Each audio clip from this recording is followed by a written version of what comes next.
All right. Good morning, everyone, and welcome to our special county council meeting for February 18th, 2026. I'd like to call this meeting to order at 9:30 a.m. We will start with our land acknowledgement. We acknowledge Athabasca County is located on First Nations Treaty 6 and Treaty 8 traditional territory. We respect and honor all First Nations, Métis, and Inuit peoples' connection to these lands, their history, language, and culture. On Zoom, we have joining us today Councillor Chisholm, Councillor Callahoo, and Councillor Hall. Councillor Kapitaniak is absent from what I understand. And we need to approve the agenda. Councillor Chamzik would like to put the motion through to approve the agenda as presented. All those in favor? Aye. Are there any opposed? Thank you. That's 8-0. And what we have is item 3.1, which is our draft policy 3405, dust suppression, page 3 to 15 of your agenda package, and a handout that is coming around from Director Marshall Morton. Thank you. So what I did in hopes to try and streamline the meeting here this morning is put together all of hopefully I captured everyone's comments from the last meeting so that we can try to pluck them off one at a time. And I just will actually turn the meeting over to Director when he's ready.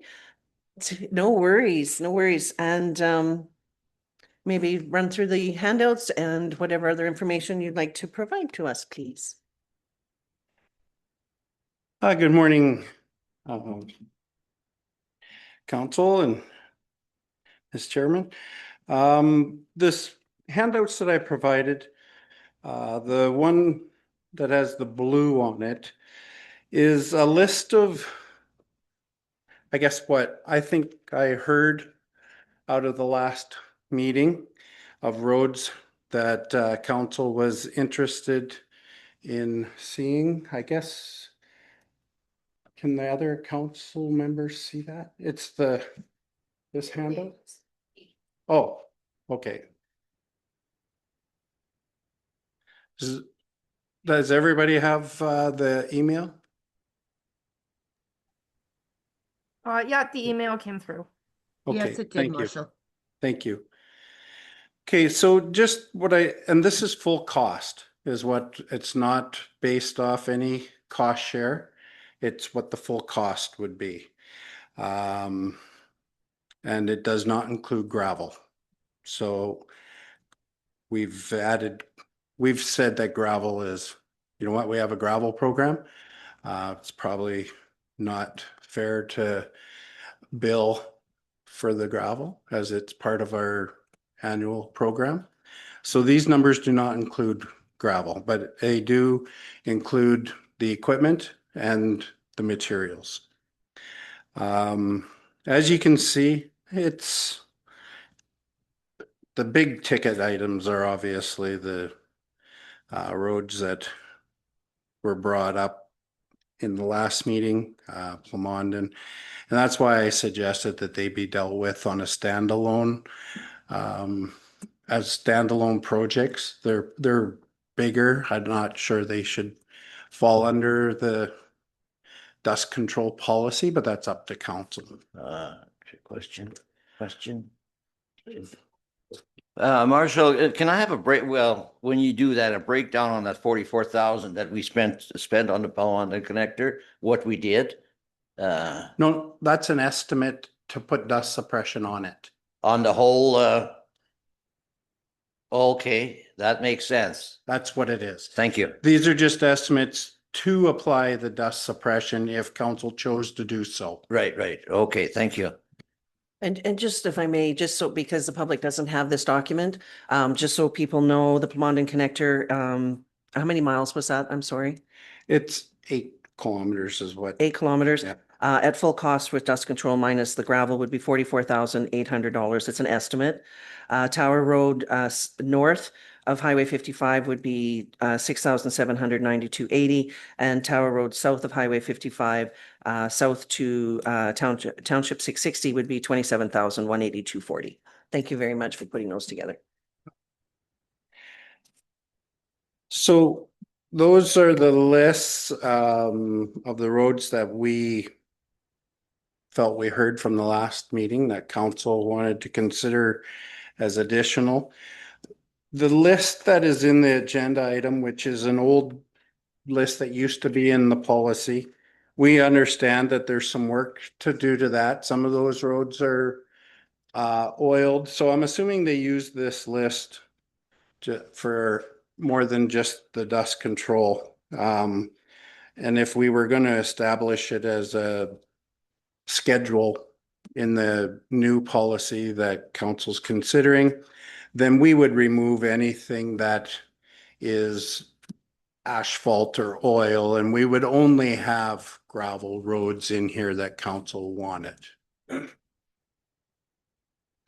The other list or sheet that I handed out is the last 5 years of what the dust suppression program has cost.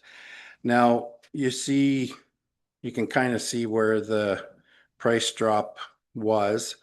The prices had been going up, and I had another list where it shows what council's costs had been to or what we charged applicants for it previously.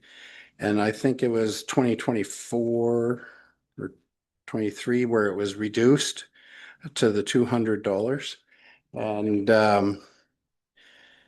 also there's when you see the overall cost annually, there is gravel in the 2025 one.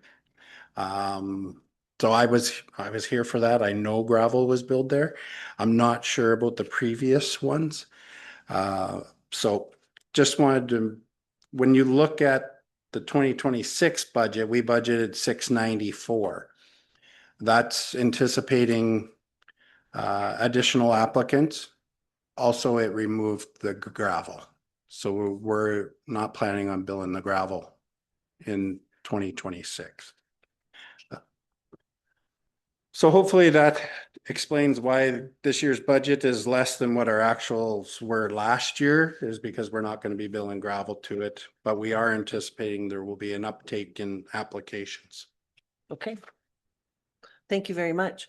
I also pulled some of those historical costs just through the minutes and the agendas we had. So I'll just run through that with folks so that they have an idea of what the history looks like. And I went back to 2021. So 2021 was $350. This is all plus GST for residential and $450 for commercial.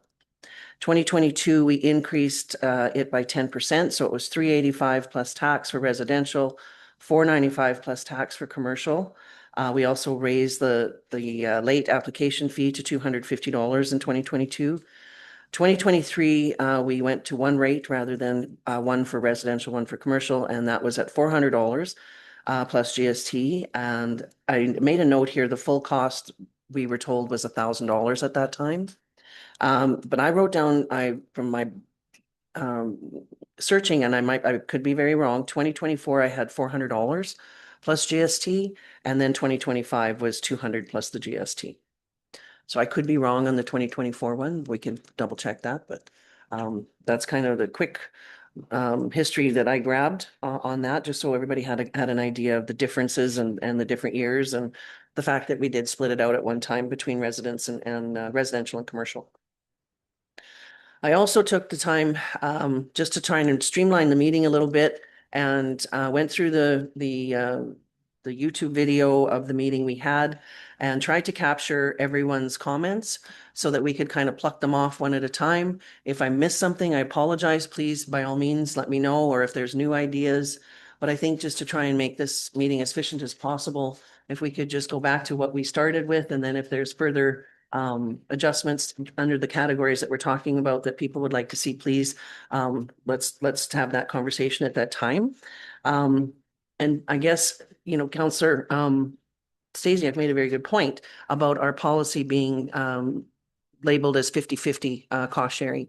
And Counselor Hall made a mention at the last meeting to change that wording from 50/50 to cost share rate set by council, so that it would kind of eliminate the confusion of are we actually doing 50/50? Are we doing a third? Are we doing, something else other than 50/50?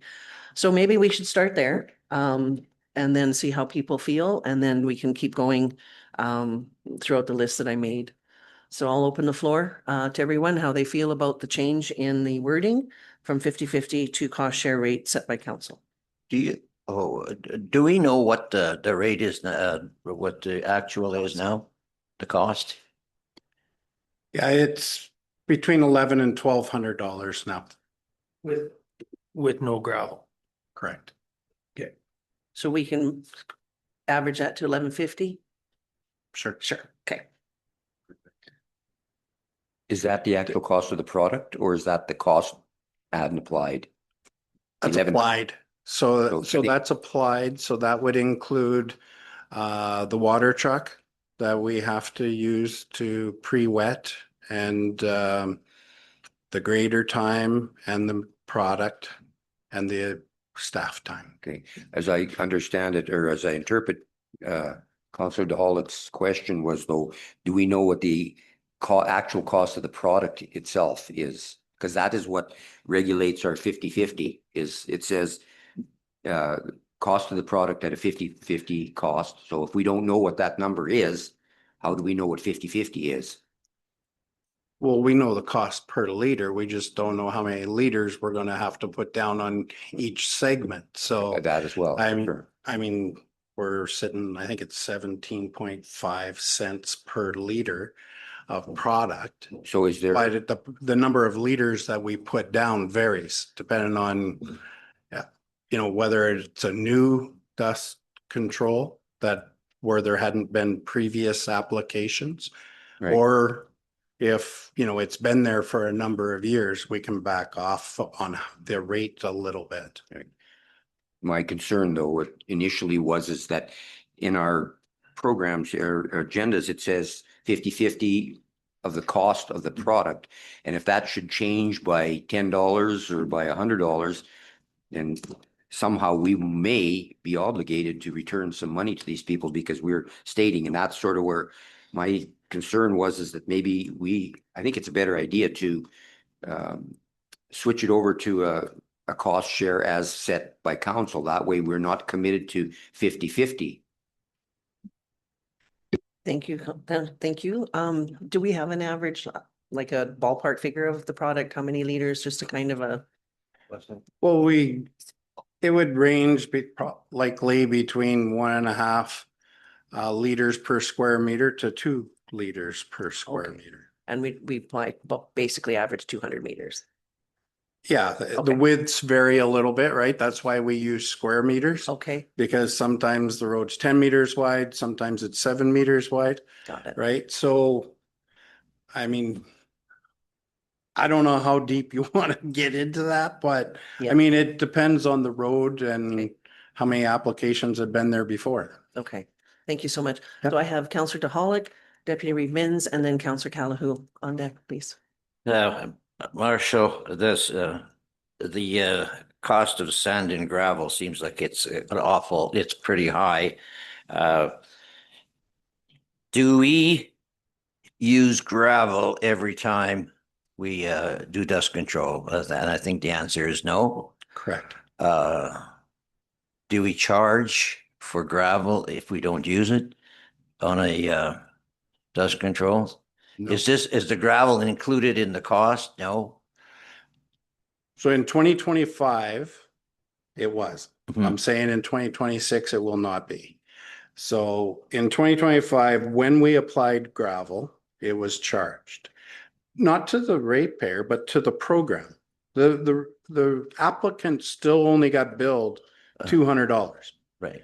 right? But our budget got hit with it. Yeah. Is Okay. where it got charged. But if they didn't have dust control at one time, they'd need gravel in that area anyway. And that's why we won't be adding it in 2026. Thank you. Thank you, Deputy Reedmans. I guess for easier figurings out here regarding how much product and that. What did you guys use to come up with? Did you use the 1.5 liters or did you use the 2 liters? To come up with the cost? We base it off too. 2, right? That's what I would have done. Thank you. Thank you, Councillor Callahan. I think that what everyone's sort of saying is they're reiterating what Councillor Hall suggested, that wording change does give us the option to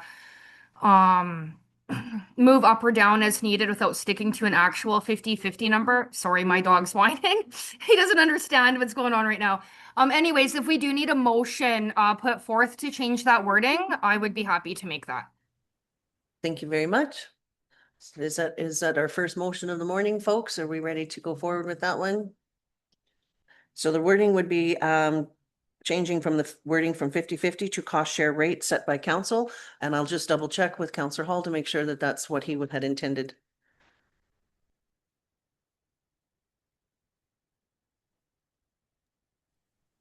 You're proposing it now. I haven't spoken, but that's what I suggested last time, something similar to that, yeah. Okay, are you okay with that still today? I'm fine with it and yep. Okay, so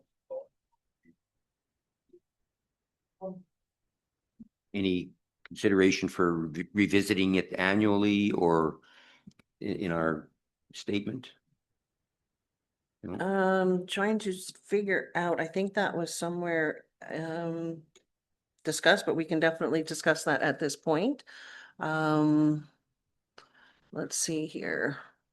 Just reading That was discussed through the committee of the whole schedule, that we would be revisiting dust control in, what is it, January?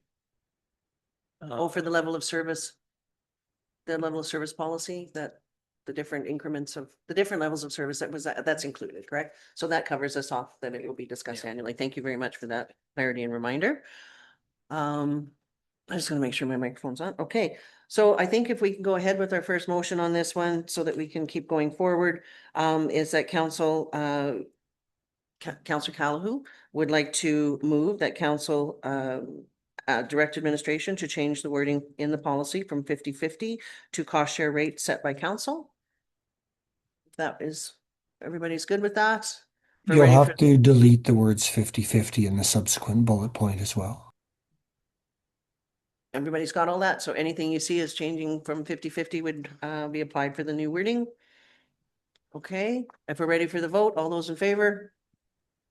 Aye. Aye. And are there any opposed? Thank you, that's 8-0. Awesome. So I guess we'll start hammering out some of these items before we go to the rate so that we kind of can understand where we're all at. If we can start with the setback. It was a 400-meter recommendation from council, or discussed that that's what we would like to see. It wasn't actually all of council, but a few council members brought that forward. 400 meters, but after 400 meters, there wouldn't be any dust control application, if I'm not mistaken. Or there's two different ways of looking at it. Or if you're further than 400 meters, you would be charged full rate. So at minus the gravel. Yeah, so from our perspective, like we had originally proposed 250 and I believe council has suggested 400. Just wanted to clarify what the intent of the setback was, or how administration was viewing it, is that they could still apply if they were more than 250. It's just that they had to pay for the full cost.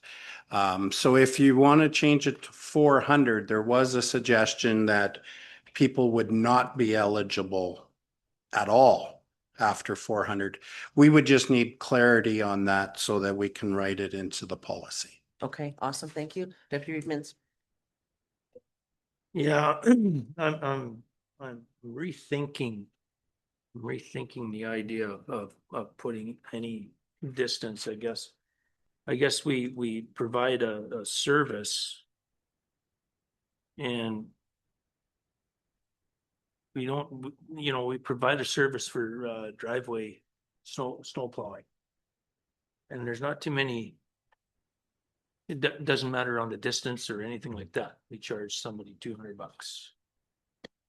So all of a sudden now we're gonna take another service that we are looking at and start saying, well, if you live so far off the edge of the road, we're not gonna allow you dust control. Or if you want to pay full cost. I think if the person wants, are we gonna start looking at our snow plowing policy and say, okay, if you're a half mile off the road, we're gonna start charging you now $1,000 instead of 200. I guess when you really start thinking about it, does it make sense, to take away that service from the, or people being able to, they may not get their driveway done in winter, but maybe they won't calcium in the summer. So I don't know if you wanted to put maybe a half a mile away, whatever, but I'm thinking even abolish that one. Okay. I like the way you have brought that forward again, because it is fairness with regards to the distance. And I recall Councillor Capitanic also making a comment here with regards to safety considerations. If there's, split between two different neighbors, and then all of a sudden there's a gap, and, is it fair to that one person in the center kind of scenario? So I'm with dumping the idea, but the Councillor Dahalik. Well, you know how far 400 meters is? It's a long ways. It's a quarter mile. It's a quarter of a mile. I think that's too far. I think that we should be looking at 300. I would really like to see it reduced from 400. That's a long ways. And as far as the driveway plowing and stuff, I think we have to have a look at that as well. Be another one of these meetings, so. Okay, Yeah, I don't know what you guys feel. I do feel that, 400 is way too far. I'd say yes, 300. okay, so you would like to keep it in play? A setback in play Yeah. this year? Mm. Maybe, may I throw a little comment in there that until we figure out our snow plowing distance, that we don't apply a distance to our dust control? Yeah. Ah. Yeah. Just so that we're not creating a stir Right. before we make it. And if we do decide to do setbacks and distances, that maybe we do it all in the same year. That's good. Yeah. Does that work? I'm okay. Does that work? Yep. Awesome. Okay. Good idea. Councillor Hall. I think it's a waste of time to start getting into the distance. If it's priced appropriately, then the people who are really far back will just not choose it. Like if we have this priced in a way that the people who need it would be willing to pay it, but the people who maybe don't need it as much or it's not as critical, use pricing to influence behavior, and then you solve the problem. So Right. priced appropriately, people who are 400 meters back or quarter mile, or I'm going to say 200 meters is a long way off the road. Like it's just price it in a way that it will force people to decide, do I really need this? Okay, thank you. So if we can do a quick poll around the room, wants to keep a setback? Show of hands for anybody who wants to keep a setback. I see no hands. Perfect. We're just going to scrap that all together. And I don't believe it was in the original policy in the red when you brought back the amendments. I believe there was no setback there. So we don't have to worry about a motion on this one. We're just going to say that's off the table. All right. How does folks feel? There was mention of returning to, oh, I'm sorry, please go ahead. Sorry, there's no setback. So they are, regardless of where they are in relation to the road, it's $200 or whatever rate is going to be established. It's that rate. It's not 100 per, or it's they're not required to pay any additional, it's just, okay. Yes, that is for this round of talks. So does that mean we're gonna revisit this soon? Well, we will revisit it annually. Right. So when we revisit the snow plowing one, that we'll keep that in mind when it comes to distances as whether or not we would like to implement that. Counselor Townsend? mean, the advantage of that too, we could also have that yearly data as well, if necessary. Yeah, that would work out great. Gives everybody an opportunity to bring more information for sure. Nobody else? All right. One of the other mentions was to bring back a prior policy point was that the subdivisions need to be 75% inhabited before dust control is supplied. How is everyone feeling about that? I seem to think that that's a great idea, because, you know, where this is a no cost to the subdivision residents. They're on a, yes, and there would definitely be some on this list that you provided us that would not apply, would not be eligible for that particular item, and I believe that would probably be Forest Estates and Willow Point, would not be 75%. But that would have to be checked out with the other ones that came aboard after the old list was presented. So I'll go around the room. How is everybody feeling? Go ahead, Deputy Reedmans. I totally agree with that. Help us possibly cut down on some costs here and it's still not saying that people can't purchase that calcium on their own or dust suppression on their own. So I totally agree with that. Now, the only thing is habitable. What is that, like a tent, or is that a permanent dwelling? Well, we have the definition of dwelling in our, Okay. and that's up for discussion as well. Okay, But the dwelling currently in the policy means a building or a portion of a building containing one or more habitable rooms that constitute a self-contained living accommodation unit having sleeping, cooking, and toilet facilities and intended as a permanent or seasonal residence. okay, So RVs qualify. yeah.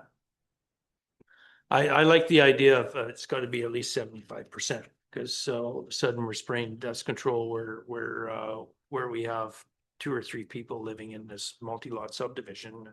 And it's like, no, we're not gonna do that. I know that there was some issues before regarding that, so, Mhm. yeah, Okay, I'm you're, gonna agree. you're for it? Yep. Counselor Stasiak. Actually, Councillor Mins sort of answered my first primary question, but so those that would like to purchase after the fact, is that at the so-called $200 rate, or is it full cost rate for those few that would still like to buy it? So under our current understanding is that they could apply on the whatever cost share rate that council approves. Because they are essentially, If Great they meet, bidder. if they meet the criteria of a Okay. dwelling, right? We would not cost share if it wasn't a dwelling. If it's a tent, no, right? right, no. But, you know, the council's definition of a dwelling does include RVs. So, you know, if you have a multi-lot subdivision and the only buildings that are on those lots are RVs, it currently qualifies. Right. Yeah, my concern was just that whether they would have to pay full price or they get the subsidized rate. No, they get the subsidized Okay, rate. I'm good at that. We're gonna go over to Counselor DeHollick. Just quickly, Tracy, full-time residents, does that 365 days a year, or could it just be a motorhome there for the summer? It mentions seasonal residents Okay, she's, in the definition of the policy. Counselor Chamsley, I'm 100% with the 75%. okay? Are you needing more time? You're good, Counselor Hall, you're with it? Okay, let's go to the Zoom folks. Counselor Callahan. Where are you at for the 75? You're good? Counselor Chizen, I'm good also with the 75. thank you. Counselor Hall, I reserve my opinion. Sorry, I missed that. Pardon? I reserve my opinion. I don't know for sure. I want to see how we define residences. I'm undecided. Okay, so we're going to go to a motion on this one. Are you needing more time to think? We can move to the next item and come back to it. No, just, I mean, Let's do the motion. we run by motion, so. Okay, so we would like to put, Counselor Minns, Deputy Reed Minns would like to put the motion forward that subdivisions, receiving the dust control or dust suppression, need to be 75% inhabited through, and will those, how am I gonna word this? I didn't write motions down. We just want to make sure that people know that they would be available to take part in the cost sharing program. So, Deputy Minns would like to move that to direct administration to add to the policy it's not a clause, the statement that subdivisions require 75% to be 75% inhabited before the dust suppression is supplied and are eligible for the cost share program. Does that make sense? Sorry, Tammy, I should have had these organized. Is that good for everybody? All right, if we're ready for the vote, all those in favor? Aye. Aye. Do we have any opposed? Perfect, 8-0. This is awesome. All right, so, just trying to figure out where's the next, the additions. Should we look at the additions, folks? According to the, handout that we were given, there are some additions that were, discussed. The first in the multi-lots, Copper Ridge Estates, Jumping Deer Estates, Wright Estates. I'm going to hazard to guess that Forest Estates and Willow Point would no longer be eligible to partake, as I don't think there's 75% in there. And I do see you have less than 50% home, same with Copper Ridge. Yeah, okay, good enough. Just, I'll have to So would you- revisit whether those. I don't know if there's any RVs on those sites. Okay, So, so it's up for yeah, okay, and a little inspection there. Perfect. There was also mentioned Minook Cemetery or Minook Hall. I wasn't sure. The hall was done last fall, okay? Oh, with asphalt. So was that the cemetery for Minook? On this one, okay? And the South Athabasca Hall / cemetery. There were lagoons that we talked about, and I believe Boyle is done already, if I'm not mistaken, so these would be add-ons. yeah, Boyle actually isn't an add-on because it is done annually under agreement. Okay. We don't have a choice on that one. It has to be done every year. Okay. And what else do we have? It was mentioned with regards to, and that was one of the things I wanted clarity on too, was the Hutterite colonies. You mentioned here on your handout that they were invoiced and paid for dust suppression for 991 meters. Was that at full cost?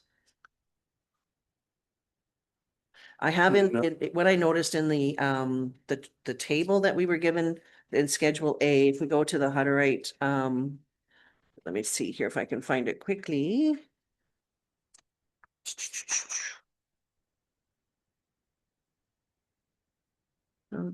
Here we go. So they had 1/4 section that was cost share from highway, and then it says from highway to east 800 meters. And it was $1,200 plus GST in the table. So this is on page 9 of your agenda, and it's probably a third of the way down, quarter of the way down the chart for the Hutterite colony. So I'm not sure exactly what that means. I was hoping to get some clarity on that. There's a 1/4 section here that's cost share and then a longer stretch. And this is in your neck of the woods, so I'm hoping you have some history on that. It was a lot to do with coming off the highway, coming up that hill And so many people living there that, there was a negotiating factor put in there with the Hutterite colony. They have how many families live in there, if they, you know, if, and how many dwellings in there, so they could, a few people could come in and sign up a form for that many, for that distance, or we just come up with a negotiating factor on how we did that. Okay, So, and with the amount of traffic that is going in and out of there, and plus past there, commercial businesses beyond it was tremendous. So that's how that worked out. okay. So, where do folks want to go with regards to this? Because we do have, since this list was created, two other Hutterite colonies. As I mentioned, I'm not aware of the New Pine Creek that comes off of 663. I don't know if that's a private road or if that is a county road. I think it's Range Road 205. Can I if I'm answer not that? mistaken, please. That is a county road. Okay, it's a county That road. is a county road allowance running all the way down there. Okay, And back when, they never really asked for anything other than gravel. okay, They really wanted gravel. So that was their main concern. So if we opened it up. Yep. I don't know. okay. And then I don't know about the Deep Creek colony. I haven't been out that way. I apologize. Please go ahead, Councillor Callahan. There is a lot of homes on the other side of the road going up and around that colony. Now, if you'd like, I could go speak to Ken and ask. I think he'd be okay with just paying. They're good community members that way. I don't think that they'd be seeking out for a cost share, whatever, but I don't want to speak on their behalf without talking to them. It is a highly traveled road though, because sort of all of our things are situated there, the fire hall, the community hall, the skating rink, plus the colony, plus a lot of homes. So I don't really know where to go with that without more information. Unless Okay. maybe Director Morton has some input there, perhaps. So I'm assuming we already do the fire hall and the community hall.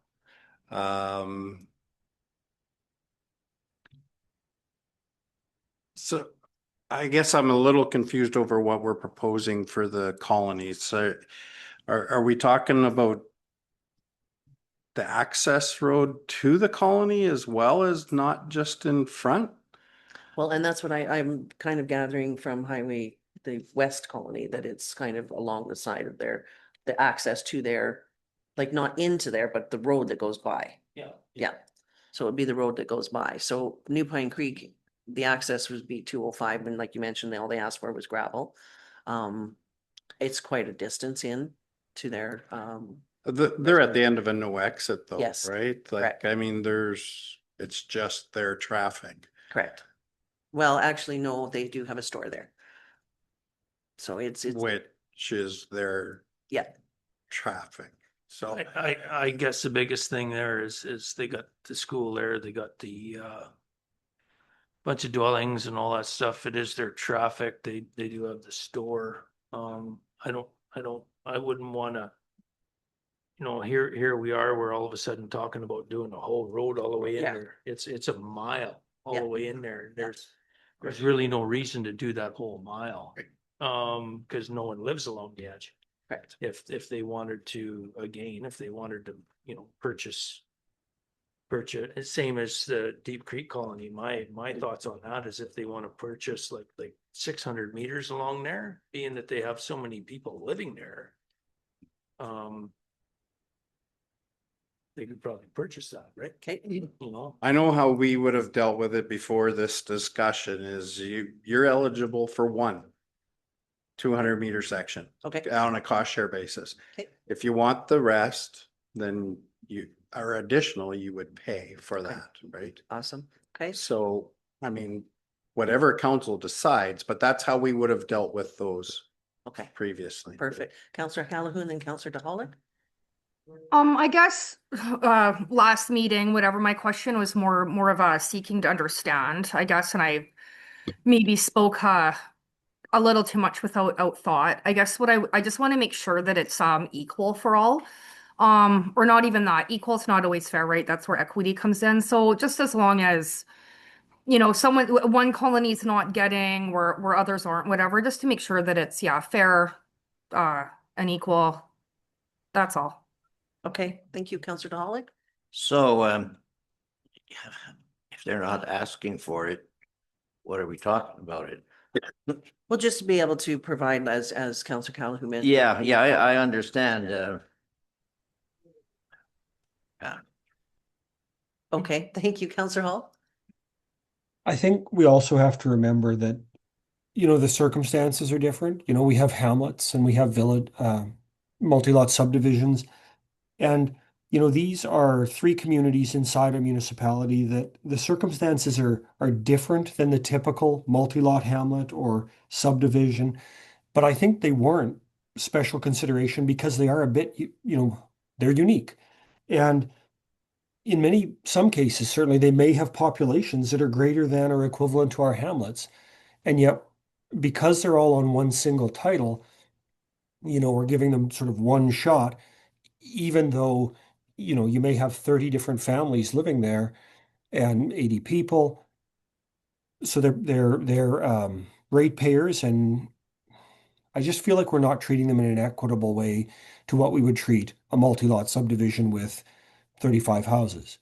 And while I recognize the difference in the land title, we still have to say it is a form of community, and we need to find a unique way to recognize the equity of that. And so I don't think that one $200 shot is equitable, given if 35 families had 35 farms, that'd be $7,000 worth of dust control we do for each one. I'm not proposing we go that far either. But given the concentration of people, I think we do need to consider something different than one single 200 shot. Like when I drive by Deep Creek, there's at least 3 entrances into that community off county roads because it's on a corner. New Pine Creek, perhaps they want a little bit near the end as you get closer to the buildings. I haven't been down there to see what the effect is. And I know that it has come up with Mr. Gross from the Athabasca colony, concern around kind of the way it's charged. And so I think we should take a little extra time to say, how do we make it reasonable for those communities? And I don't know where the answer is to go all the way, but I think we should do something a little different. And it might be saying, up to pick a number of applications, or I don't know. I think that's where the discussion needs to occur. Okay, thank you. Councillor Calhoun? Thank you, Councillor Hall. You put that in a little better words of what I was trying to say about equity and equal isn't always fair. It's come up in other topics about how we're trying to be fair across the board, and all divisions, all hamlets, whatever. I guess that was what I was trying to say. It might look different for each colony, but as long as it's equitable and fair. And Jack, to answer your question, Councillor Dahalik, the reason I'm bringing it up is because they are in my division. They are good community members. And I just wanted to have answers for them in case it did come forth, because they use technology and they're able to read and see what we also have in front of us. And so I just wanted to be prepared for if I was asked something. Thank you. Thank you. you're a good counselor. That's awesome. Okay, so where do we want to go? Because let's look at what we have on our table here about the $1,200 charge for the 800 meters. And then it's I'm assuming one application for the cost share on this particular quarter section that's listed here, Southeast 366624. I'm not familiar enough to know what to suggest here, so I'm going to turn this over to the table and see what people, I would actually like to hear what our administration recommends on this scenario. What you feel. Well, when I look at that 800 meters, that's identified in the old list for $1,200, that's 4, right? Yeah. And you've basically charged them, I'm assuming when this list was made, it was $400. So you've charged them for 3. Yeah. 3 Yeah. out of the 4. That was 1. You were only giving them 1. Yeah. Right, back then. But if council wants to set whatever you want, we can do. If you want to give them 2 at a cost share, that's fine. We'll do whatever council wishes. Well, and I guess the point is too, is, New Pine Creek hasn't been asking for it, and has Deep Creek been asking for it? Those are the types of things. Do we open it up and say, if you would like to apply for it, great, but be prepared, this is what the cost is. And that's, I think, what we need to figure out, how that would look. Like I mentioned New Pine Creek, it is a mile in there, and the residences are probably at the far end of that mile. So, where do people want to go? 2 applications, 3 I don't know. What are people thinking? Just so that we're prepared. Go ahead, Councillor Stacey. My opinion is I recognize this, what the Baptiste Lake Colony is 4 segments. And I would be willing to suggest, offer them 4 segments at the subsidized rate. Put it where you would like, if it's closer to their yard or just off the highway. Whether they accept it or not, that's their prerogative. And, but to keep fairness in community, as we spoke before about 30 homes and so on, well, that I believe is fair. I think that that's recognizing some sort of equality between multi-lots, things like that would be the same here. So my suggestion would be 4 segments at a subsidized rate. They want to go beyond, then they pay a little extra, but whatever the rate is of the day, 4 would be my suggestion. Okay. And that's for all 3 colonies. All 3 colonies. 3 colonies. Okay. Where's everyone at? I can live with that. Okay, that's 2. Councillor Chamzik, I'm still thinking about it. I you're still mean, thinking about it? Okay, and I will also agree that, with the amount of residences that are there, 4 is a really good, for us, it's, if we had to do 30 residences, what we would be looking at. So this for me is an excellent suggestion. On the screen, Councillor Calhoun, where are you at? Yeah, I like that, the fairness to all, and no one's feeling like they're left out. And as long as too, and I guess because we changed the wording before, we can come back and like you said, if we're going to do this annually, if changes need to be made, things can always be improved upon if needed, but we won't know unless we try, right? Yep, absolutely. Councillor Chisholm? Again, I do agree it's got to be fair. So at this point, I think we can go ahead and try this way and just see what the repercussions are, and hopefully we're fair to everybody. Right. And as we mentioned, we don't charge for multi-lot subdivisions now. So that's something we really need to consider as well when we talk about this. Councillor Chamzik. I was just thinking on the same level of that. And I mean, it's up to them if they choose to do those 4 segments. And I mean, it's fair across the board, so I could get behind it. Okay, thank you. Councillor Hall?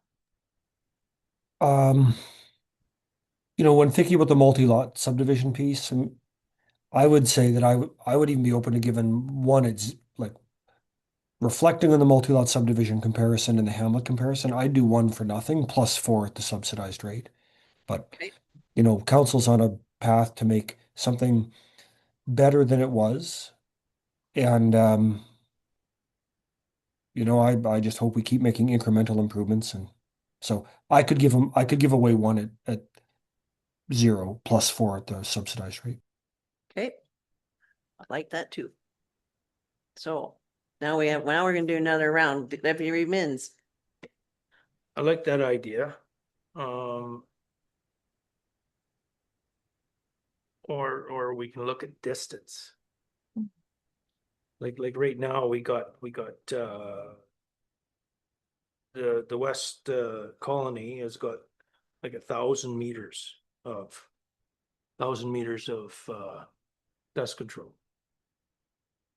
So we can also look at distance and say, we're gonna keep doing your 1,000 meters of dust control at the subsidized rate. And then if the Deep Creek Colony comes in and says, okay, well, we would like to have, let's say, 600 meters done out in front of our colony at the subsidized rate. And then the New Pine Colony says, hey, we would like to have 400 meters done out in front of our colony. And we could go with it that way too. So if I may, being each segment would be 200 meters. So we could go up to, so one for nothing and up to 4 segments. Yeah, I was gonna, sorry, through the One chair. segment free and 4 up to One- 4. If what I'm hearing is council would like to do one for free, then they could go an additional up to an additional 4 for a maximum of 1 kilometer. Okay. At a subsidized rate for after the initial one. Okay. If Does that work? that's what I'm hearing. Okay. So if I have it right, it's maximum 1 kilometer. So, just gonna kind of summarize what we just said there for all 3 colonies to, be eligible for, how should we put that? Offered, dust suppression for 1 segment at no cost. Up to 4 segments to a maximum of 1 kilometer at cost share. Did I catch that right? Yep. All right, so let's just vote on this one so that, so that we can get it out of the way. Can I suggest, though, you don't use words like all 3 colonies, but use words like 4 Hutterite colonies? Because Yes, there are actually 4 Hutterite colonies at least within Athabasca County that own land. pardon? Where's the 4th? Where, yeah, I'm confused now. The Hutterite Brethren Church of Jumbo Valley own land in Division 5. They own land, but they belong to the New Pine Creek colony. The proposal, though, is to not limit it to naming 3, is just to refer to the more generic Hutterite colonies generally. Athabasca County Hutterite colonies. Yeah, colonies within the county, because presumably we're not doing dust control for colonies in Thorhild County. Okay. So colonies within Athabasca County be offered dust suppression at 1 segment for nothing, 4 segments at the up to 4 segments to a maximum of 1 kilometer at the subsidized cost sharing rate. Okay, go ahead, Councillor Stasia. I appreciate the compromise, but the more I think about this, I would be more apt to say that we should give, if we want to give one for free, we would give 3 at a subsidized cost, because I'm leaning more towards prevention of dust, not a gift as much. And I think a 1/4 mile of dust control solves a problem, whereas giving a gift, it also solves a problem, but it's a gift. And I think that our purpose here is to save where we can. I'm not being cheap. I'd go along with the 5 system too, but I think just for now, as we spoke before, that let's try this. And I think the maybe let's go 3 or 1 free and 3 at a subsidized rate for this year.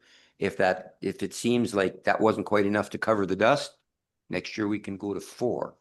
Okay, just so you're aware, the current situation is 1 free and 4 subsidized. Correct. And Yeah, that's current. That's what they're used to having at the out west. So it's 1,200. We were doing 800 meters at $1,200, and we were doing 1 cost share. So basically, we had one cost share plus another 800 meters, which would be 1,000 meters. But this says 800 meters, Mm-hmm. and it describes 200 meters east of the bridge, which is that included in the 800 meters, or that's an additional 200 beyond the 8? No, Does that matter though? We're working on a new program right now. It's just to understand what is What the current. existing Yeah, is right what the now. existing one is. So the 200 meters I read is included in the 800. Okay, so we're offering 800. Yeah, So what- plus. So the first one is the cost share on Southeast 366624. Yeah. And please correct me if I'm wrong. That is the cost share, 200 meters. And then from Highway 2 East, there's 800 meters at a cost of 1,200. That includes the 200 meters for the bridge, east of the bridge. So I'm seeing that we give 1,000 meters. where Okay, it's I considered didn't here. read it quite that way. I don't Am interpret I that way. reading it incorrectly? Sorry, I wasn't here for that, but I interpret that different. Okay, can you? So I interpret that to read that you provided one for free and then the $1,200 was associated with 3 additional ones that's how I interpret it. But Okay. then last year, the colony bought a kilometer. So they obviously felt they needed a kilometer, but I'm just pointing out that last year we did 991 meters, but they purchased that. Okay, so I guess I'm confused altogether reading the table because like I mentioned, the quarter sections and then it says brackets, that's the cost share portion. And then from Highway 2, there's another 800 meters, but please, do you have a different We did 1,000 meters out there. 1,000 meters? There you go. Yeah. Okay, We did that 800 up to the bridge and another 200 after. okay. So this then, what we're proposing today would still be 1,000 meters, but it would be one segment for zero cost and 4 segments at cost share. Thank you for that. I'm good with that then. Okay. If that's what was standard before, Okay, I'm good with that. good with that? Everybody's good with that? Did you kind of get the motion, Ms. Plourde? Yes, originally? Okay, so would you mind reading it back so everybody is on the same page, please? I'm assuming it was moved by Counselor Hall. To direct administration to offer dust suppression. For one segment at no cost and up to 4 segments, up to a maximum of 1 kilometer at the subsidized cost sharing. For all 3 Hutterite colonies within Athabasca County. Okay, so we'll remove the 3 colonies and just for Hutterite colonies within Athabasca County, please. Does that work for everybody? Mhm. Thank you so very much. All right, if everybody's ready to go on that one, all those in favor? Aye. Are there any opposed? 8-0.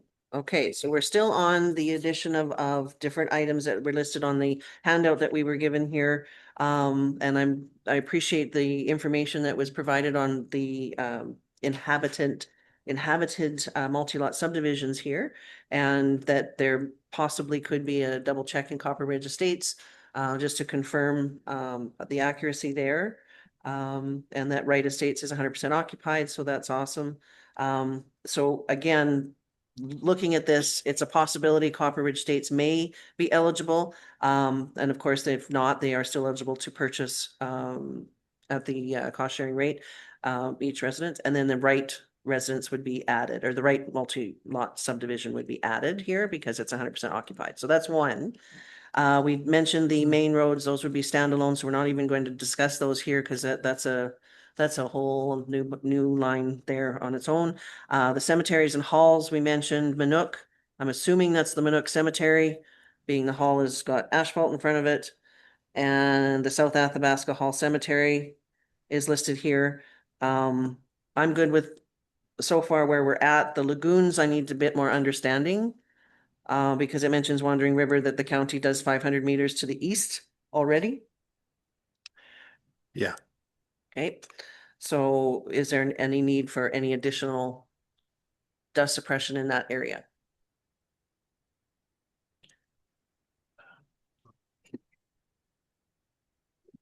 The garbage dump, Note the lagoon.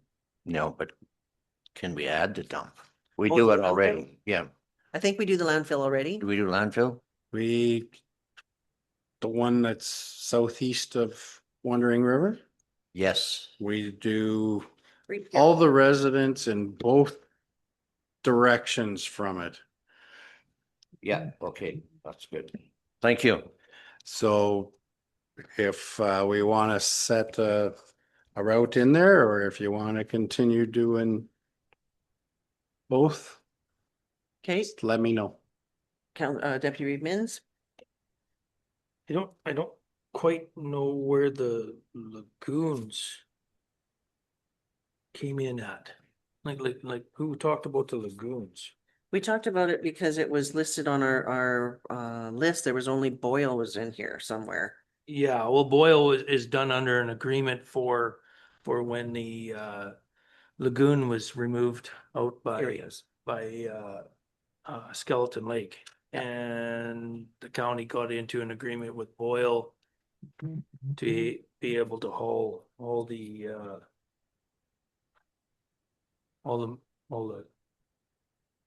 can't even. Effluent. There we are, effluent into the Boyle Lagoon. And to get that agreement, we agreed to spray the 150 meters or whatever by that resident Okay. that lives there. That's the only thing about the lagoons, because the rest of them, nobody lives there. So. Okay, so there's no need for, you're saying there's no need for dust suppression. We don't have residents for the Wandering River Lagoon? No, Okay, because that's covered by the hamlet. but the county does 500 meters to the east of it Yeah, because of the hamlet. because of the hamlet. Yeah. Okay. Grassland. Let's just lagoon. hammer one off. How does everybody feel about the Wandering River? We'll just hammer these off one at a time. Wandering River Lagoon, if it's getting east already covering residences, do we need to have it on this list? Nope. No. I think it needs to stay there so that we have. The 500 meters, yes, but any Right? additional. Oh, yeah. That's why we Yeah. had it. Just so that future administrations know that to continue to do that 500. So we would add it to our Schedule A list, Wandering River Lagoon. Okay, because just so they know it's already been done or it's being done. Correct. And included. Okay, so that's already in the budget. It's not an additional add to the budget or the 500 meters is already there. We Okay, did it last year okay.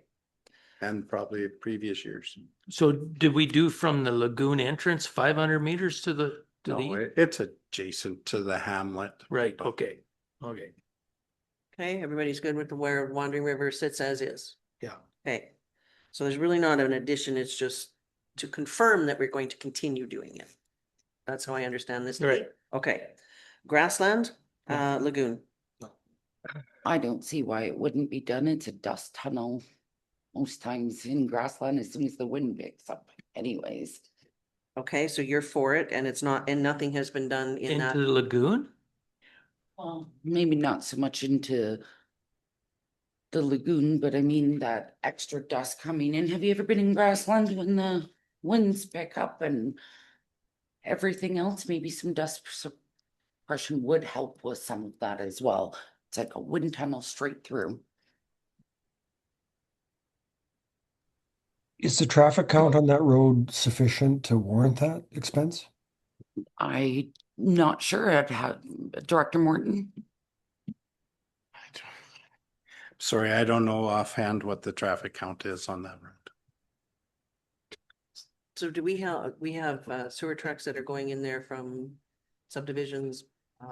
Okay, so that, for me, that side of the county, there are a lot of acreages, there are a lot of lake lots, there would seem to be quite a busy in the summertime when we're needing it. Usage there from trucks that are going in there, but that's, I would like to keep it. You would like to keep it, okay. Counselor Dahalik? Okay, thank you. Stasiak, Counselor Stasiak, I'm not familiar with it, so I'll reserve comment. okay, I'm okay with it, but okay, don't know. Yeah, I'm good. you're good. Yeah. Counselor Chizen, For Grassland Lagoon. Oh, you're on mute, hon. Oops. Counselor. I'm good with it also. Okay, Counselor Callahan? I'm not familiar with it either, but I trust my colleagues that are, so I'm good with it. Thank you. Counselor Hall? Have we done it historically? You'd be good with dropping it? No, I've asked, have we done it historically? I missed what he said. Historically, have you done it before? Historically, we have not, from what I understand. I just don't see the traffic counts being high enough to warrant the extra expense. Like, it's a dead end road. How fast can they get going on that and how much like, I just don't see the traffic counts being warranting it in this circumstance. Okay, thank you, Deputy Reedmans. I guess I'll back it up on this way that we have traffic going in there, we have businesses on both sides of it. And there's other areas that we do these roads due to that fact in a hamlet. So I would say, yeah, I got no problem with it, but yeah, I got no problem with keeping it on there because it is a hamlet road Okay, thank you. and we have businesses beside. Okay, so it sounds like the poll in the room would be to keep it. Okay, so I'm going to go down to the next one, Collinton. We don't currently do Collinton. And I'm not familiar with where the lagoon is. There's nobody that lives there. What we do is we come in off of Collington to go towards the lagoon. Again, is done by, because we're in the hamlet. So we do that in front of people's places, but once we get across the bridge, the lagoon is another maybe 200 meters turn off. So I would say, no, it doesn't need to be done. Okay. I'm going with your expertise there, Counselor Stasiak. Okay, this is so far, we're striking Collington. I'm really unfamiliar Okay, with it. so we're trusting our colleague, Counselor DeHolick. Okay, how are we doing on the screen, Counselor Chisholm? Well, I honestly don't know where the lagoon is there in Collington. I guess my concern was as long as we're fair to all the lagoons in the county. Okay, Director Morton, how do you feel about Collington? If we're still doing the residents, it's probably fine. Okay, Counselor Callahan? I don't know. I think a lot of us aren't going to be familiar with every area. So again, it's either going with trusting colleagues or I guess Director Morton would be the best opinion to go for that for me. Because he's the pro in that area. Awesome, Counselor Hall. Just like grassland, to me, it's a no. Okay, it's a no. So I think we've done the poll around the room that's a no, Deputy Reedman, Jeff. Okay, thank you for the expertise from Deputy Reedmans and Director Morton. Go, next one, Baptiste. Okay, I'm gonna comment on that. That's a no. Baptiste is a no. Nobody lives there. Before you ask me, I have no idea where. Okay, okay. Well, These are hopefully you got a right? bit of an idea where it's at because we got a great big gravel stockpile going right beside it. Oh, that's called the Baptiste? Okay, I was like, don't know where one is at the Baptiste. So, yeah, I know where that one is. And yes, yeah, If we're doing a gravel haul there, is it going to get done anyway? No, no. Okay, just wanna we're looking we- to save money, right? Yeah, we had talked about whether or not that one needed done. And it was more just because of the RV dump, but I don't think it needs done. Okay. So we have recommendation from both the director and the resident counselor. That's a no, and I'm thinking, is everyone else on the same boat? Everybody shaking their heads? Yes, yes. Counselor Hall, I'm thinking that's a no for you too. Of course. Yep. Okay, so we're gonna knock that one off as a no. And Rochester, Counselor Stasiak. I would say that would be a no. It's at the end of the half mile. I don't even think the rabbits go there. All righty, Director Martin, you concur? All right, so I'm thinking around the room. Everybody satisfied with the no? If we can have a show of, yep, no, no, no, no, no. Counselor Hall, I'm sure you said no. No. Yeah. So we, on this list for lagoons, we have keeping Wandering River as is and adding grassland. And can we try to make some database decisions in the future? Maybe ask admin to do a traffic count out there and see what it really is like. Like I'm okay with testing it, but I still don't believe the traffic counts are high enough for that to be worth the spend. Okay, thank you, Counselor Chamzik. I think that's a great idea. And I mean, the great thing is this will be coming back next year too, right? Yep. Awesome. So I think when we look at our list that we were given this morning, we mentioned the multi-lot subdivisions. We have an addition here of the Wright Estates. Copper Ridge Estates would be given an inspection, if that, just to double check on that one, Well, actually, I'm assuming council's policy will cover it. cover all Thank you. multi-lot subdivisions. Perfect. So we will have to look at them all Okay. and see how the definition applies to each subdivision. Okay. For the dwelling. 75%. For the, and dwelling in the 75%. Perfect. Can we Correct. get a definition of what a multi-lot subdivision is?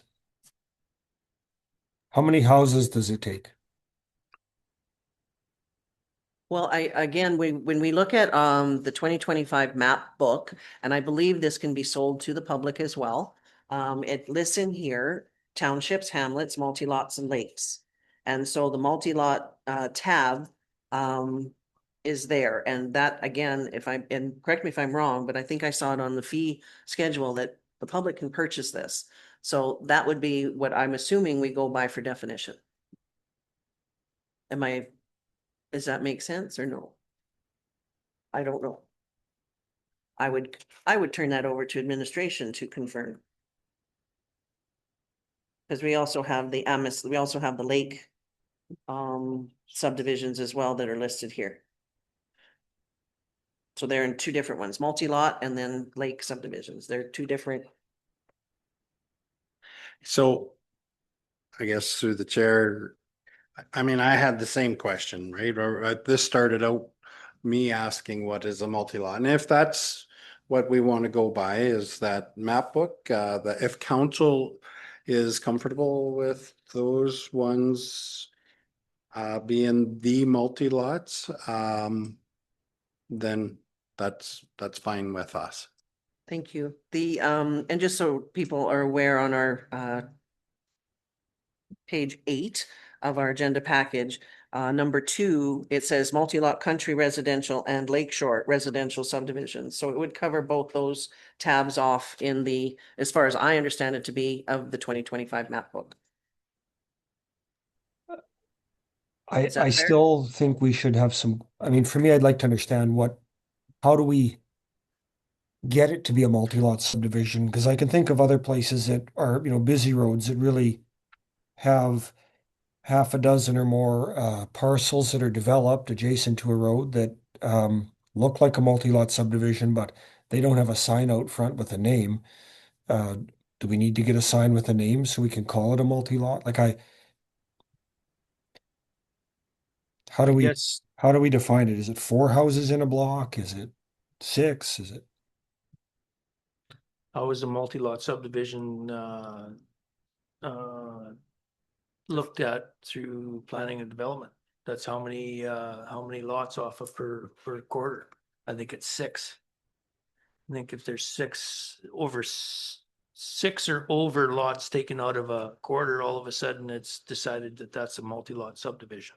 Then they have to go through and do this, that they have to jump through the burning hoop, don't they, on doing a bunch of engineering and all this other stuff. So if it's just I think it's more 6 or more. They typically have an internal access road. Yeah. Typically, yeah. But I think that's the way it's defined in the P&D regulations. They would So I'm maybe- looking at, the multi-lot block of homes, just off of Township 660, which is, west of when you go west toward the South Athabasca Hall Road and carry on west where the road curves there. That's a busy stretch of road. There's a number of houses, right up against the road. I think by the map, I count at least 7 coming out of one quarter plus another couple on the next quarter. That's not listed that I could find as a multi-lot subdivision, but maybe I missed it. Um, does that meet the standard? Yes, that's true. all those lots there, like if you're talking west of South Athabasca Road, all them lots there are on off of one quarter. 7 are off one quarter and the 8th is off a second. Yep. Yeah, so would that be classified as a multi-lot subdivision? I would hazard to guess yes. Because there are internal access roads, which I think are not the ones that need the dust control. It's the the main road in front of them. But Yeah. it's certainly a concern, because I might have missed it, but there's no sign out front, calling it Min's Estates or whatever. It's just a bunch of houses. It's close, but no, it's not that. Well, and I don't see it in our. So I'm not sure how you would like to, if we're adding it to the lake or pardon me, to the land ownership map book. Would that be something you would want to see added to the multi-lot? Section of the book? Well, I'm trying to look to compare it with some others, and confess I'm not familiar with Wright Estates, so and that's where the question comes up, what does it take to be a multi-lot? What really makes sense? And there are some multi-lots that I think probably traffic speeds are quite low and, may not even make sense for us to be applying dust control, where there are others where they're subject to roads with, a good traffic volume and high speeds that probably would arguably be a better Well, and place to put it. just for folks, Wright Estates is off the Old Colton Highway. And there are definitely 6 lots in there with an internal road off the Old Colton Highway. And as we all know, the Old Colton Highway is probably one of the worst sections of road in the county for dust. So where do we want to go, folks? Are we adding this or are we going to look at that for next year? How do you want to handle it? To confirm the definition?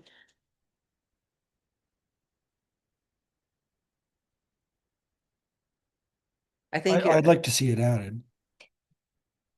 a definition for multi-lot? No, those parcels. Oh, the ones on, you're talking east of South Athabasca? Correct. Okay. Are we going to call it the South Athabasca multi-lot subdivision? Just maybe a suggestion it might already be there. Let me look. Okay, Yeah. I don't want to speak out of turn, but I think we do that. okay.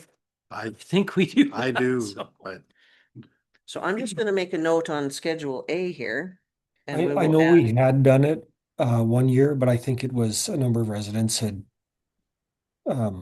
expressed concerns about the level of dust. okay, I don't So- know if it's regularly on the list or not. I'm not seeing it, but we can certainly have that added. We'll just call it the South Athabasca for now, and then it can be confirmed whether it's been done or not. Is that accurate or good enough for everyone? Because I was looking through on page 8 are the multi-lot country residential and lakeshore residential. I'm not saying that property, lake shore residential subdivisions. We have the hard surfaced, the subdivision group 1 and subdivision group 2. I'm assuming we would add it to group 1. Because group 2 looks to be like lakes. So I guess where we're at on so far for the multi-lot subdivisions and lakes, we're looking at adding any subdivision that meets the new criteria. If that makes sense. Okay, and the Or do you new want that to- criteria is 75% inhabited. Yep. And hopefully identified in the 2025 map book. Because like I say, we do sell that. And I didn't see the South Athabasca one there, but if we could add South Athabasca to the subdivisions group 1, Yep. okay? So far for a motion here, I'm almost tempted to say as discussed, but we'll run through this one more time. Multi-lot subdivisions, including, how are we gonna put that? To ensure multi-lot subdivisions, receive dust control that are eligible according to the 75% inhabited. And with the addition of South Athabasca, because I don't know what else to call it. Okay, with the addition of the South Athabasca, is it on South Athabasca Road? West of. It's Okay, on Township 660. Township 660. West. Okay. And the addition of the grassland, because we already do the Wandering River. Minook Cemetery and South Athabasca Hall. Does that cover, everybody's got those ones? Can I ask, so on some of these ones that are specifically into waste landfills, or is that something we should be billing back to the Waste Commission? Rather than, so that because it's the commission that's creating the traffic and the dust, and that way the cost can be shared by all commission partners, not just by all county residents only. Interesting. It's, Let's face it, Athabasca carries the bag for lots of our neighbors, and maybe we would still carry the bulk of this, as Councillor Mins knows, but it allows the commission to pay their way on their own roads. So I'm assuming that would be a decision of the commission and whether or not they would accept that proposal. I guess I don't know what else to call it. it's, transfer stations, owned by Athabasca County. I guess if you want requisitions to go up in the Waste Commission, yeah, we can put it on to them. It would be a net negative though, because whatever we like, the requisition gets spread across 13 municipalities or 14 versus 100% Athabasca County. So it comes down on the county side and up on the commission side, but not up as much as it's gone down. I guess that could be put out to the commission and the commission can decide. I'm here as a county councillor right now, so if the county wants to push this back onto the commission, I guess there's gotta be a letter wrote to the commission that says you gotta pay for that, right? And then we'll discuss it there. I'm not gonna discuss it here.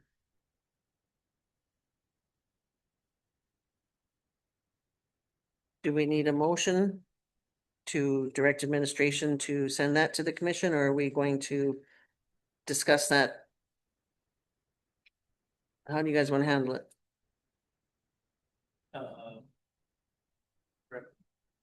Oh, I'm so sorry. No, Please go ahead. Okay, it's just a question. Sorry. Are we the only rural municipality in the commission?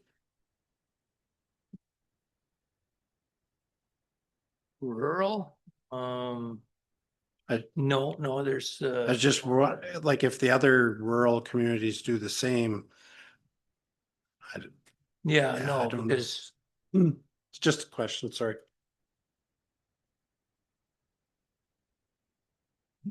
yeah, we're the biggest player. We're the biggest player. So you got the town of Athabasca, you got the village of Boyle, and you got the summer villages that use either the village of Boyle or the Boyle area or the Whispering Hills transfer station. MD of Lesser Slave River, they bring it into our regional landfill. So yeah, it would be pretty well land all on Athabasca County. It's probably, Just- we're probably the only rural that really does a lot of business with the commission, because I think Lesser Slave River, a lot of their stuff, they also have a different landfill commission over on the farther west, don't they, Rob? Yep, you betcha. So, So in this scenario, do you want to send a letter from Athabasca County requesting consideration of the Waste Commission for this? I didn't even bring it up. No, I'm just kind of looking around. I'm just kind of So looking around the here's the room. thing, if we ask them, do you want to pay more? They're just gonna say no. If we just strike it from the list and say, if you'd like dust control on these roads, here's the fees, then they can make a choice whether they want dust control or not.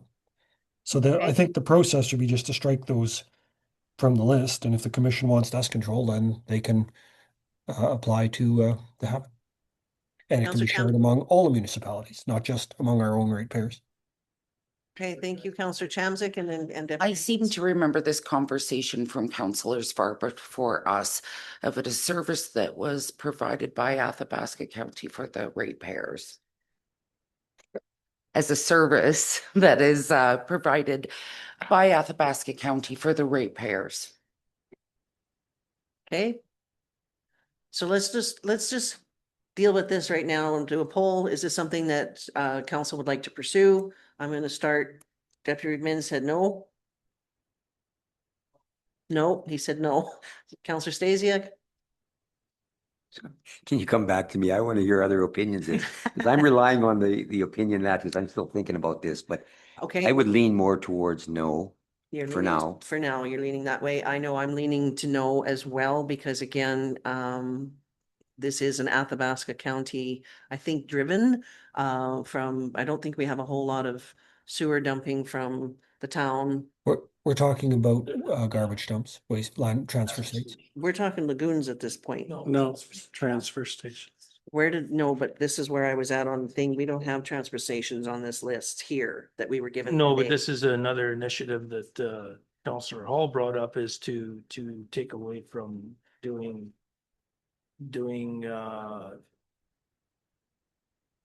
dust control for transfer stations. So that's totally new and added. Madam Chair, they're on page 14 of the agenda. They're in There the it list. Cemeteries, Whispering Hills landfill. Okay, I see them at the bottom there. Oh, they're mixed in with the major access roads. Is that what Yeah. you're saying? So we've got the Whispering Hills landfill road. Correct. We have the Wandering River landfill road. We have the Grassland should be on there. Grassland landfill. Do we have Collinton? No, That's bizarre. that's covered under the Slaughterhouse Road program. There's a Slaughterhouse Road program. There was, used to be.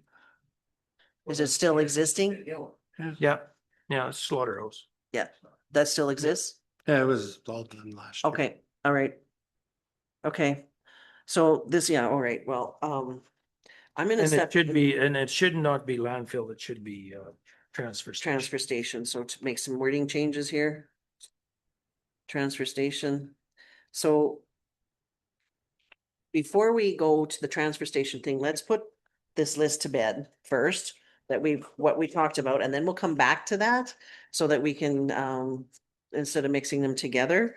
The list that was provided this morning from Director Morton. We're looking at the multi-lot subdivisions. We've already mentioned they would be investigated accordingly to the motion that we passed for the 75% inhabited, right? So we don't have to consider those anymore.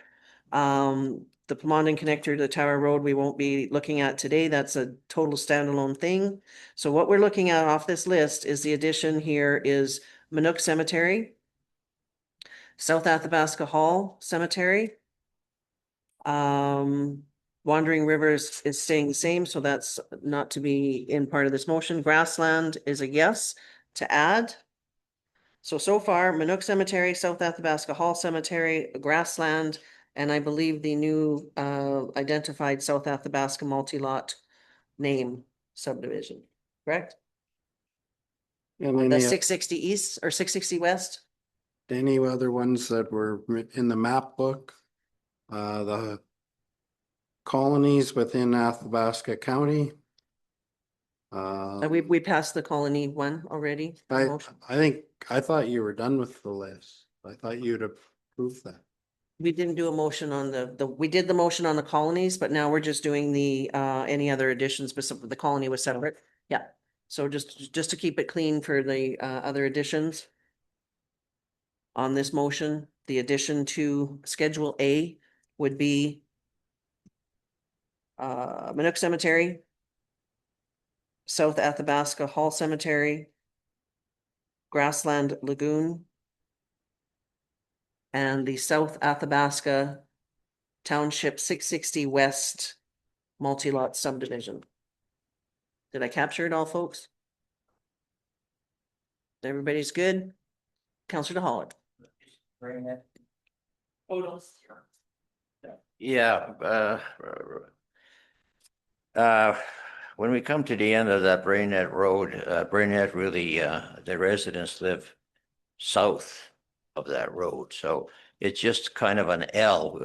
I was just wondering if we couldn't extend it another probably 400 meters to include that housing. Brainerd's on the Hamlet list, is it, Yeah, it's on the Hamlet list. right? And Yeah. but you don't think it's, the Hamlet's being covered? No, In the no, entirety? no, it's not covered in time, it's entirety. So we would want to make sure that the Hamlet borders are taken into consideration, I guess, being that it's on Schedule A. That's right. Okay. So that would be something that, you know, being that it's listed under Hamlets, that the Hamlet borders would be into consideration from the infrastructure when they lay it. Right. Okay, you're good? Yeah. Okay. So Councilor- that would also include our industrial areas as well within Hamlet borders, right? I don't know. I don't know if there's industrial areas within the Hamlet borders. I don't know. Which, Grass. Is it done now? I believe parts of it is. I believe parts of it is. Director Martin, are you familiar? I couldn't speak to whether every one was done in grassland or not. I know we did some, but I don't know Okay. if they were. So it says calcium chloride treatment as per plan. So I'm not sure what the plan, is that a different document? This wasn't in policy. Right? Before, right? This is So this has exactly been it. dug up from an old policy, Yeah. so last year we didn't have any of this in policy, so So are we basically saying that as per plan would be the Hamlet plan itself? I. Area would structure think plan? so. Well, I mean, we could go with that for this year. It'll be coming back annually and data collection's important too. Okay. Yep, Administration can investigate it. sure. If there's an issue, they can come back with something. Okay, so folks, we're ready for this motion. Everybody understands the ones that we have listed as the ad? Everybody's good with it? Or do you want me to run it one more time?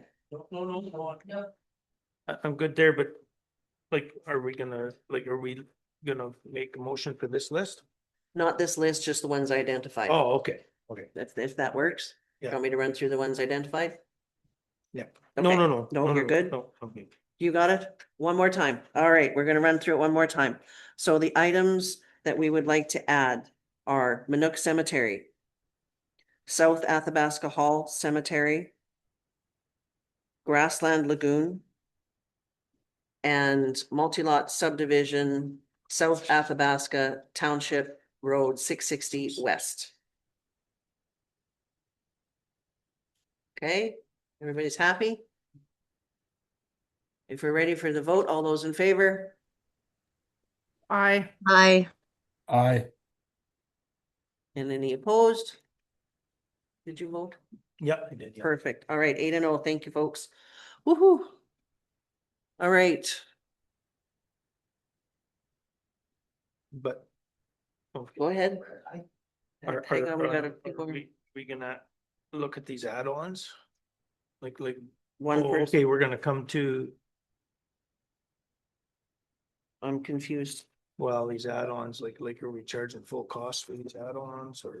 Well, we're getting there. Okay, okay. Yeah, good. those additional dust control besides Yeah. the cost share, yeah, we're gonna do that for sure. Yes, please go ahead, Council Paul. Oh, good idea. Great idea. I'm sorry. I'm so enthralled in getting this through this list. So yes, if we could please take a 10-minute recess and return at 11:15. Let's just make it even.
Awesome.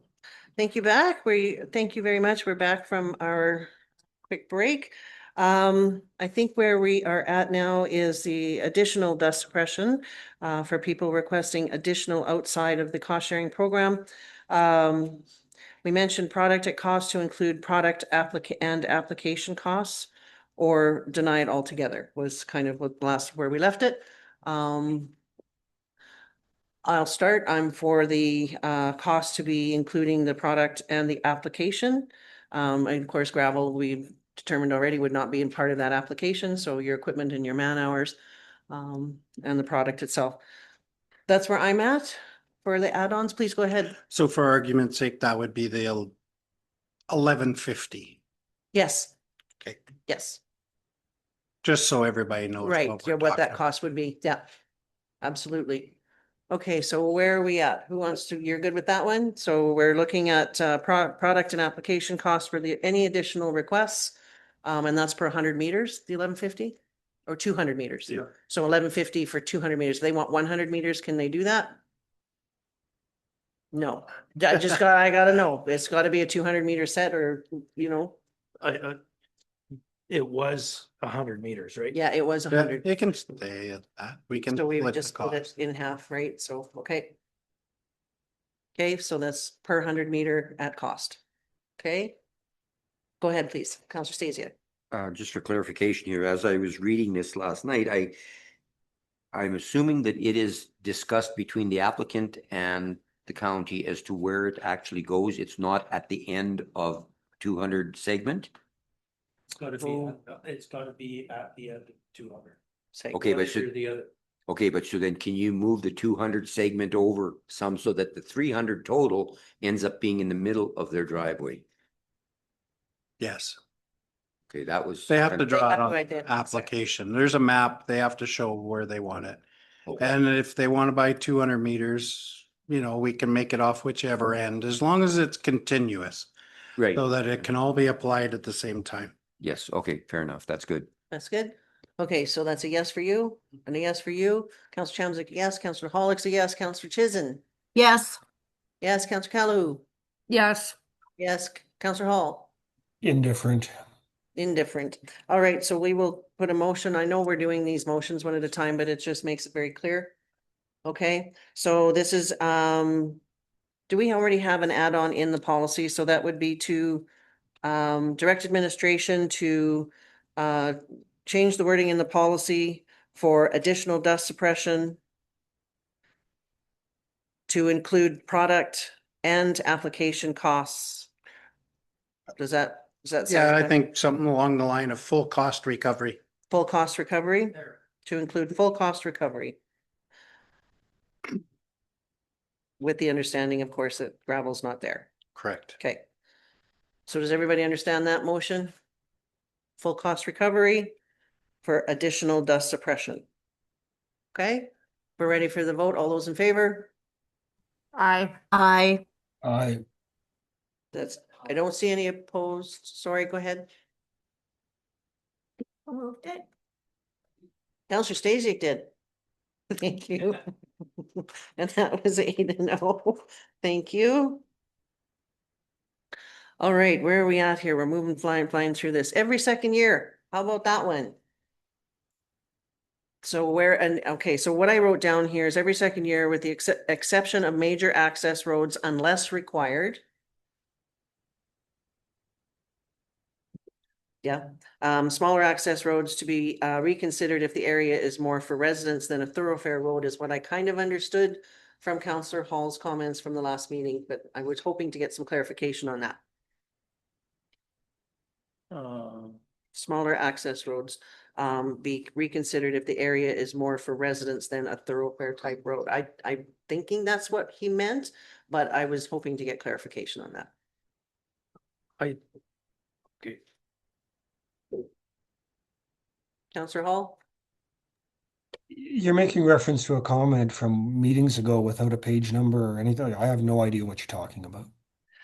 So this list that I created to try and streamline this meeting was from the meeting that we had the other day. And that was just a comment that I tried to understand that was made by yourself, but In what context, at what point in the meeting? Like, I'm sorry, I don't have your list, but I also, like, I don't know. I Okay. just don't know what it's referencing, Tracy, so I'd be happy to elaborate if I could remember Sure. when it came.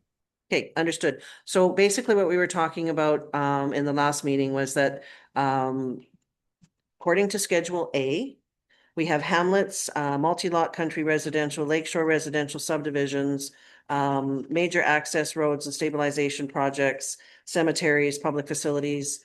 And I think that was it. So what we were talking about is that everything other than major access roads would be considered every 2 years, not applied every year.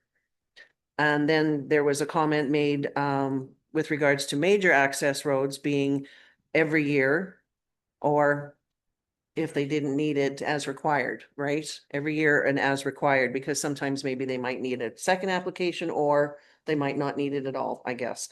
So then it was mentioned there's smaller access roads be reconsidered if the area is more residential than a major access type road as required. So basically, I guess what we're looking at here is every second year. Schedule A, dust control identified on Schedule A, dust suppression for Schedule A identified locations would be every second year, with the exception of major access roads and stabilization projects. Deputy Mintz. I would say every second year or as required. Okay, every second year or as required For the whole list. for the whole list. Cause Same with your major access roads, the whole list. the whole list. Because the biggest thing is in this list, no one but Athabasca County is paying for this. So we should be able to decide on our own if we're gonna pay for it. And that's why I say go every second year. If you spray some of these places 1 year, look at them, and if they don't need it, we don't spray it. Okay, And then that way we're saving money by, I don't think we need to, there's some of these areas that don't need to be sprayed every year. It worked before, prior to us abolishing this. It worked before where we sprayed them every second year. okay. So my only question then becomes is, are we going to apply this year and start the second year plan? Or are we going to have infrastructure determine? Well, I think we should, because we sprayed all these roads last year. Not necessarily. I guarantee you we did. Go ahead, please, Director Morton. I'm going to call you Counselor Morton.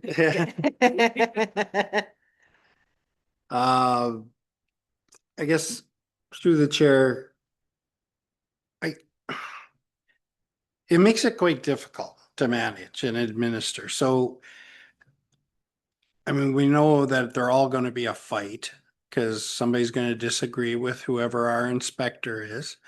But I guess think the bigger challenge comes with our program is usually May and June, and we're wrapped up. You know, they can look pretty good in May and June, not so good in August. You know, I'm not sure how much of, do we want to be starting our program in August? Right. Right? Because we could be in a situation where we're going to be doing 50% of these in August. Well, we're not really set up to do programs in August. So as required is kind of not palatable. Right. It would be much simpler if it was, you know, certain roads are going to get every year and other ones are only going to get every second year. And if people want it on the second year, then they can apply. But I'm just throwing it out there. It's going to create some administrative challenges for us. We take those staff from that program when that program's wrapped up to go do other programs. So we would have to stop doing other stuff to come back to do dust control again. Okay. Okay. I, Deputy I, Woods. I think that's what we're saying though. Is we, because this road is in August, it gets dusty. Like I'm thinking more of a subdivision road. It gets dusty in August. And if people understand that we'll spray it next year, we're not gonna spray it this year.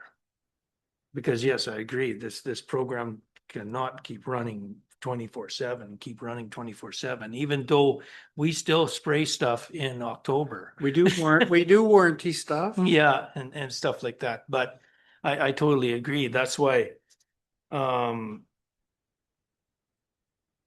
these roads were marked down by the individual who was looking after the program, and it was kept track of.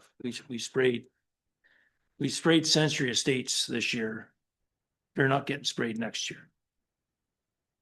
And if somebody wants to add on a dust control in there, they have the ability to do it by paying 200 for the 200 meters. But we spray these roads every second year in point blank. That's clear. So Yeah. if what was said before that wasn't quite that clear. As required. It was as needed basis, right? On an as needed basis, I would be doing dust control Also, all the time, Yeah. right? Whereas every second year is pretty clear. and that's for Schedule A. Yeah, right? Yeah. So if somebody still wants to get involved in the cost sharing program, that's not in Schedule A, so a resident who's not having it paid for by the county totally here, like cost, like this is basically paid for by the county. Yeah. Yeah, okay. Counselor DeHaan. Yeah, I like that. I think the biggest thing is to educate these people, is to let them know what we're doing, and I think it'll just be clear from there on. Okay, so I don't see any hands up on the screen. So basically then I would understand the motion to be that Schedule A locations listed on Schedule A would be completed every second year or as required? No. Nope, getting rid of the or as required, every second year. Second year. Okay,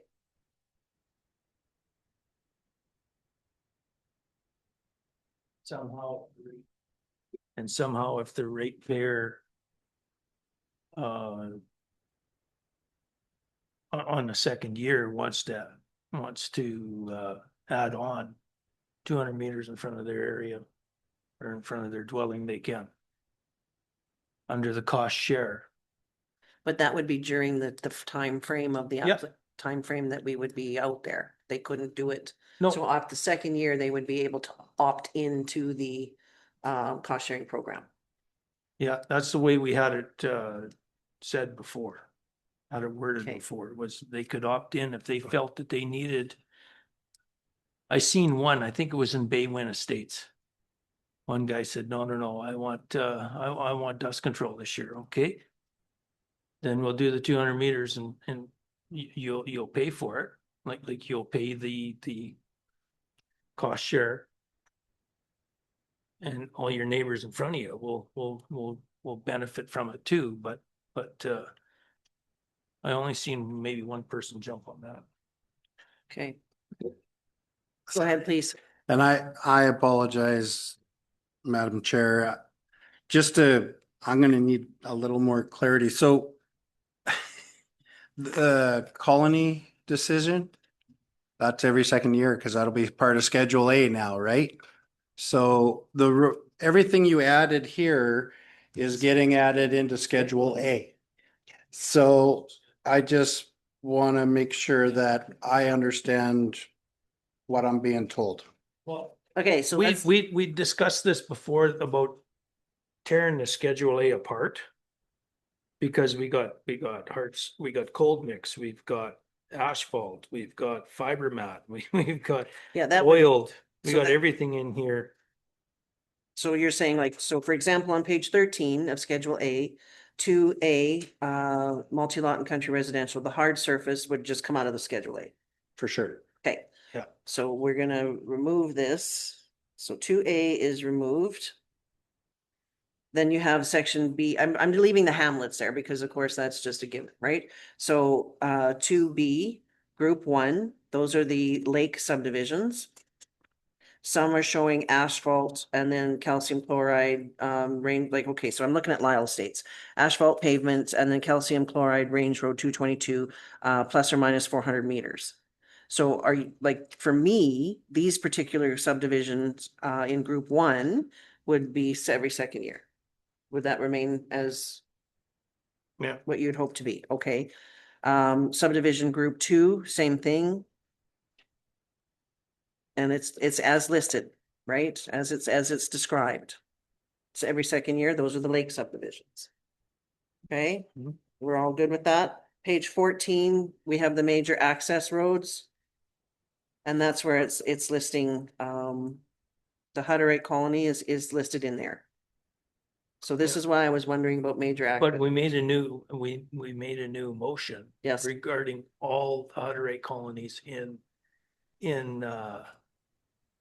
Athabasca County, so that needs to be removed out of here. So we should change the Hutterite colonies from major access to subdivision.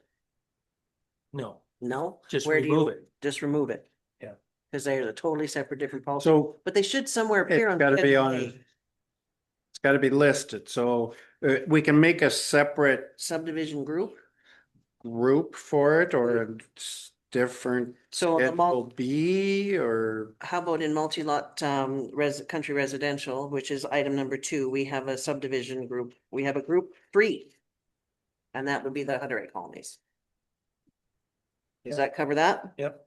Group 3, under item 2, multi-lot, country So- residential, lakeshore residential, group 3. And if, if that's, and that would be, letter D, group 3.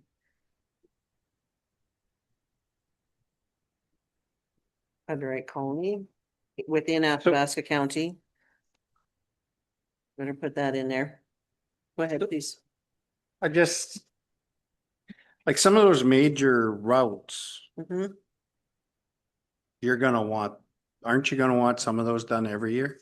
Mm-hmm. Yep, So then if we were gonna do major access roads every year, then the Hutterian colonies could stay in that list. If you're gonna do some of those every year. Okay, I- So- I'm, that's where I had originally had said, every second year with the exception of major access roads. And that's what that's listed here is item number 3 is major access roads.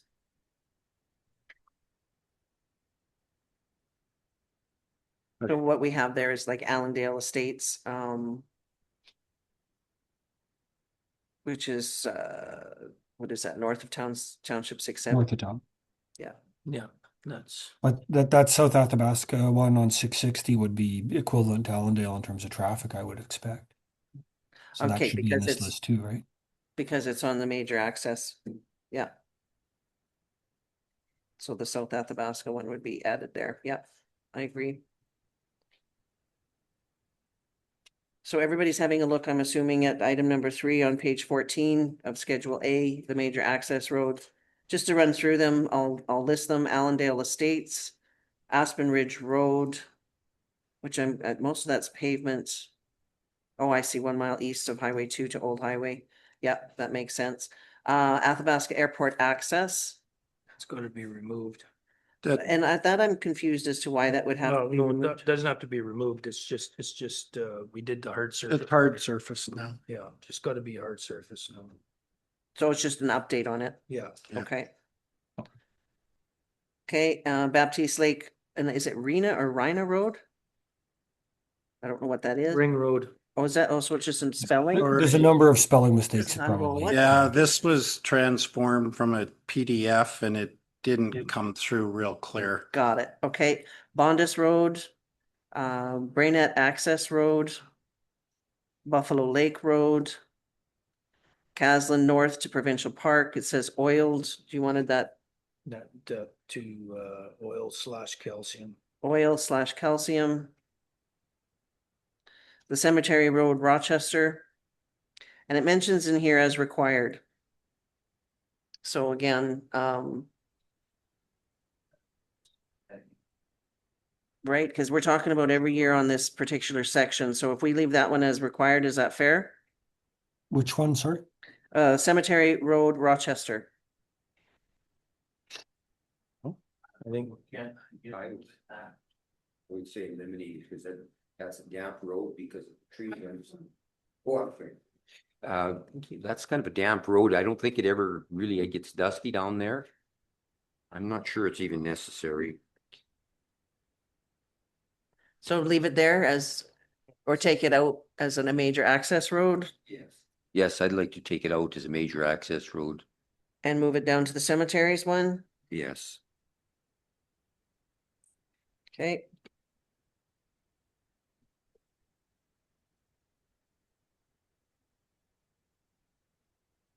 So that would be then every second year in that section, okay? County Beach West. Deer Ridge Estates Road. Forfar Park Access. Golden Nodding Acres. The Grassland Transfer Station, right? Yep. Because we're changing the landfill from to transfer station. That one I think we should take out altogether.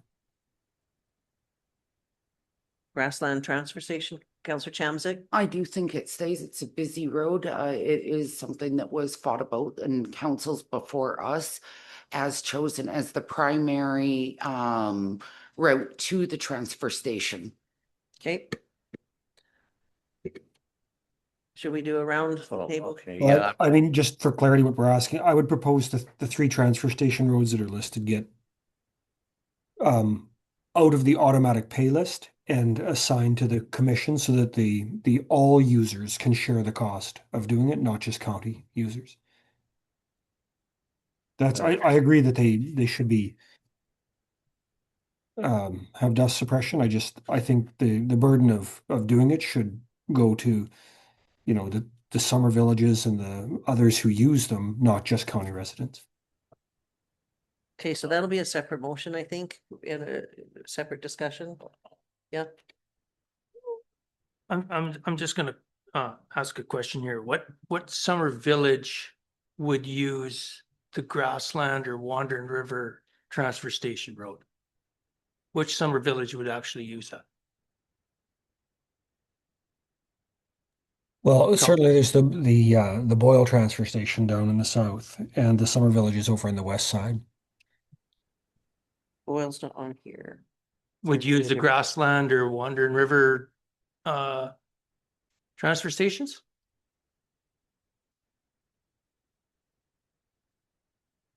Are you saying that, Councillor Hall, that the I Grassland? haven't said that, Councillor Minns. I've said that these roads are required for the commission. It would be not unreasonable to test whether the commission should pay for them. Trade, oh, Councillor Holland, yeah. yeah. Well, we can't do that overnight. You know, that's gotta go to the commission, first. I don't think we can just decide that, right now. And I think we all know what the answer would be. Those transfer stations were placed in there just due to the fact of for the area residents. Not on behalf of the commission. Athabasca County built them transfer stations in there to enhance the accessibility for the area residents. It wasn't put in there. Those transfer stations were not put in there for the Waste Commission. And so I totally disagree with taking those roads off. Okay, The grassland one is a very dangerous road if we take it off. It's okay, thank you. So take it by the room. If we can do a quick poll on the transfer stations, we have a no, no, no, no. Counselor Stasey's a no. Counselor Chisholm, No. thank you. Counselor Calahoo, No. thank you. Okay, so we'll leave those alone for now. We'll just change the name from landfill to transfer station. And as mentioned, the Hutterite colonies can remain here in this list because we're looking at this as every year, this particular list. Oh. Okay, that's just this item for major access roads. Muwatha Beach.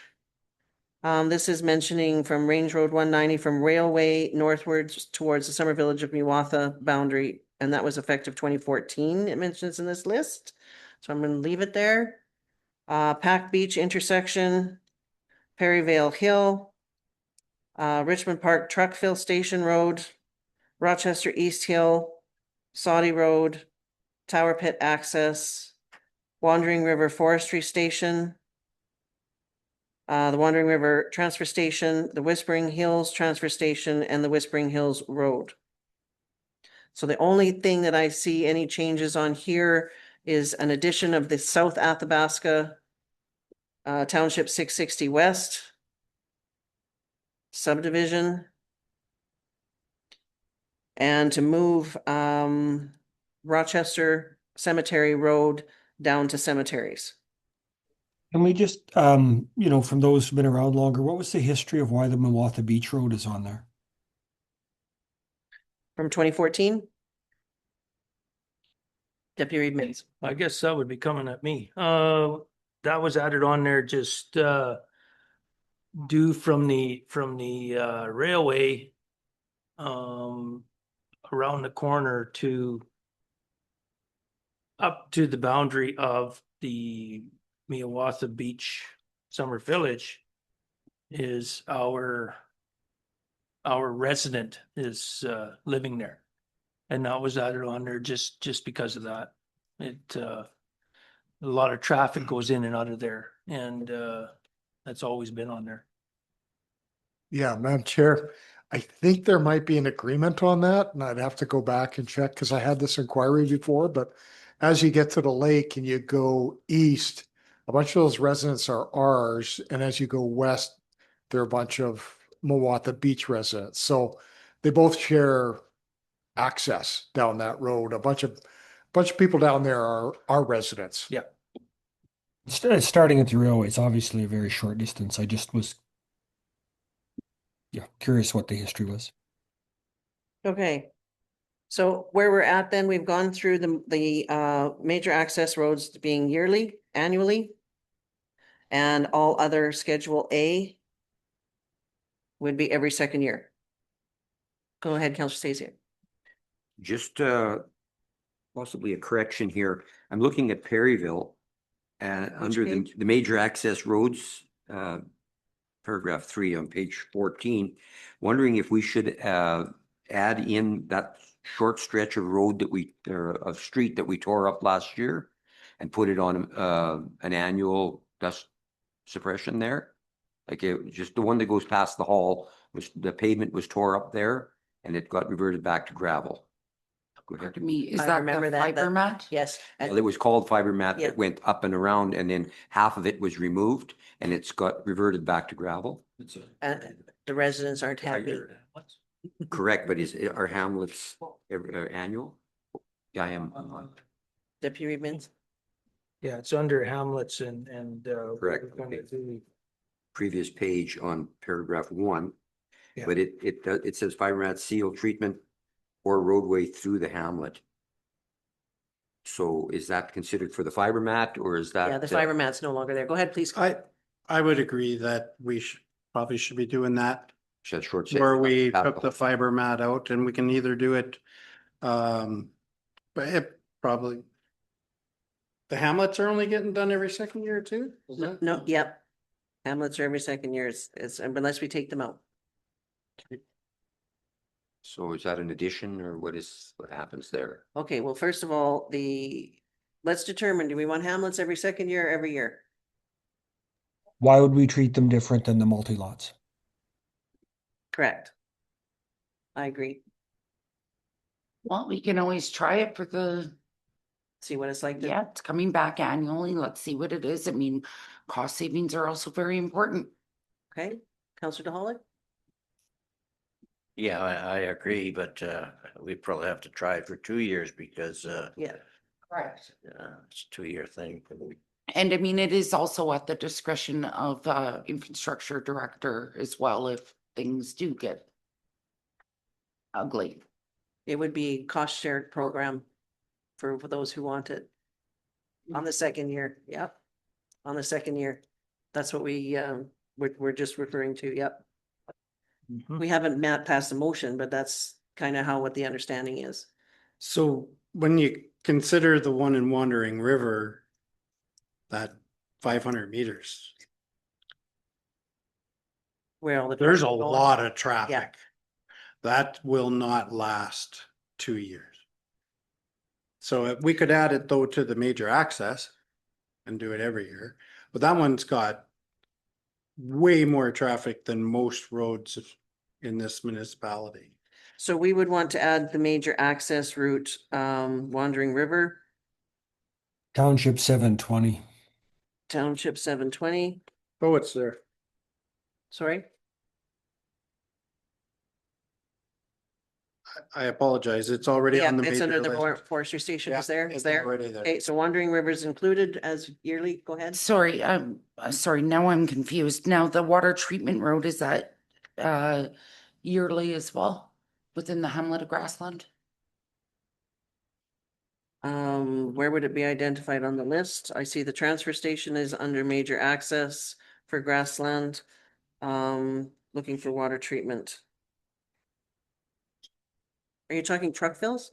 Yes, sorry. So truck fills, potable truck fill is under public facilities, which would be every second year. I would You want argue, the grassland potable to be moved to major access? I would suggest so. What's admin's advice on that? Yeah, Like that truck fill is right at the intersection, right? We're probably doing it the intersection anyway. We always did it just due to the fact it was our water treatment plant. And we cut the dust down there because that's what you do in front of a water treatment plant, I think. And that's why we always did it, eh? So I'd be fine with putting it under, it's either under public facilities or major access road. It's currently under public facilities. I Which think is on that page that would be 15. major access. Would like it to moved. Moved. That's a major access road, so it's done yearly. Everybody's shaking so far. Is everybody in agreement on screen? Yes, yes, and Counselor Hall? I think depending on the distance, if we're doing it anyway. Okay. So I think the consensus here, Deputy Evans, go ahead. yeah, we can do it under. So public accesses, we're gonna do every year? Public facilities, no. Oh. We were going to move public facilities, this grassland potable truck fill, which is under public facilities to major access. Yeah. Okay, Okay, no, I'm good with that. okay, so grassland potable moves from public facilities to major access. Okay, Councilor Stacia? So just for re-clarification here, what did we decide with Perryville Hall Avenue, I guess we'll call it? Is that added too, or is that, because It was included it all, was kind of a nod, but I don't know if there was a definite yes or no, or what? I think wasn't it in Yeah, It- we- Perryvale Hill? No. Fiber mat, gravel, seal, No, calcium under- chloride.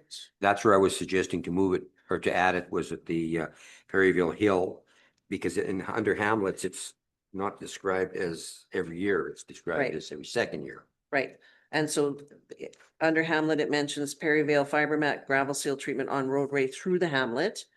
So that would be every second year, Correct. right? And then you would like added the I don't know the name. I don't think He there's, wants to move that one to major access. road. Right. we but don't do there's- anything with fiber mat there. It just stays as it is. Do you know the name of the road, the township or the range road on that so that we can add it to the No, I'm description? just describing it as Hall Avenue because it's the only road that goes. We past. know which one it Yeah. is. When we bring back the cleaned up version of this, Okay, well, or so we can add it, I'll just make it a note in mine, Perryvale Hill and Hall Avenue. Yeah, it's Hall Avenue. Okay. Okay. I think have we got it all, folks? Madam Chair. Yes, please. One more, please. Boyle Lagoon is under agreement. An So agreement. it yeah. needs to be moved, so it can be done every year. Yeah, And Boyle Lagoon is currently under the very last item under public facilities, and we're going to move that to a major access road list. Correct, yeah, Thank you. okay. So are we Okay. doing the Kingdom Hall because it's at the intersection of Highway 2 and Tower Road, or are we doing it because it's a hall? From my understanding, and please correct me if I'm wrong, because I took a little bit to try and figure this one out. So because it is on town jurisdiction, but it is on the east side of the road.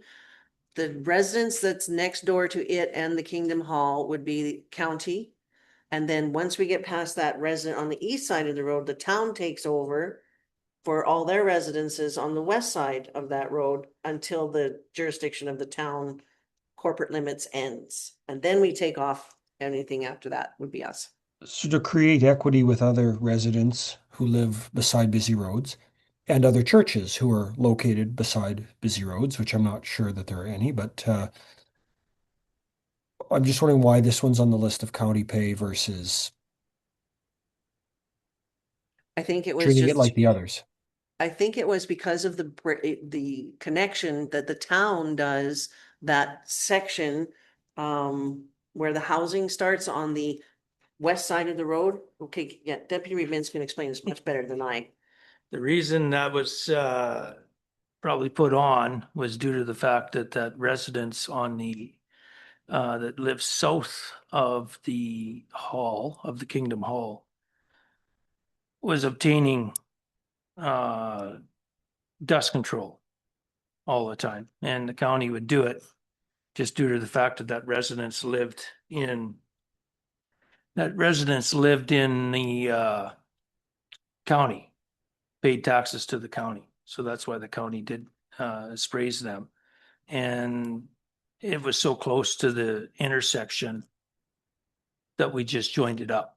And that way it sprayed right from the intersection to past the person that's living south of the Kingdom Hall.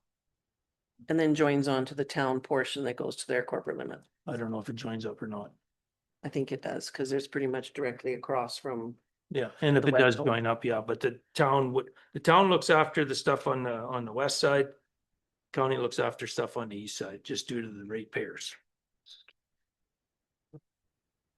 correct us, we're Yeah. wrong, right? So, okay, sorry, Madam Chair. So we're talking about Tower Road south of Highway 55? Yes. Okay, so that first portion of the road to the first intersection is all town. We don't have any jurisdiction over that first half mile. So the east side, the Kingdom Hall, and that one residence is county. Yeah, the residents are in the county, but the road is the town's. There you go.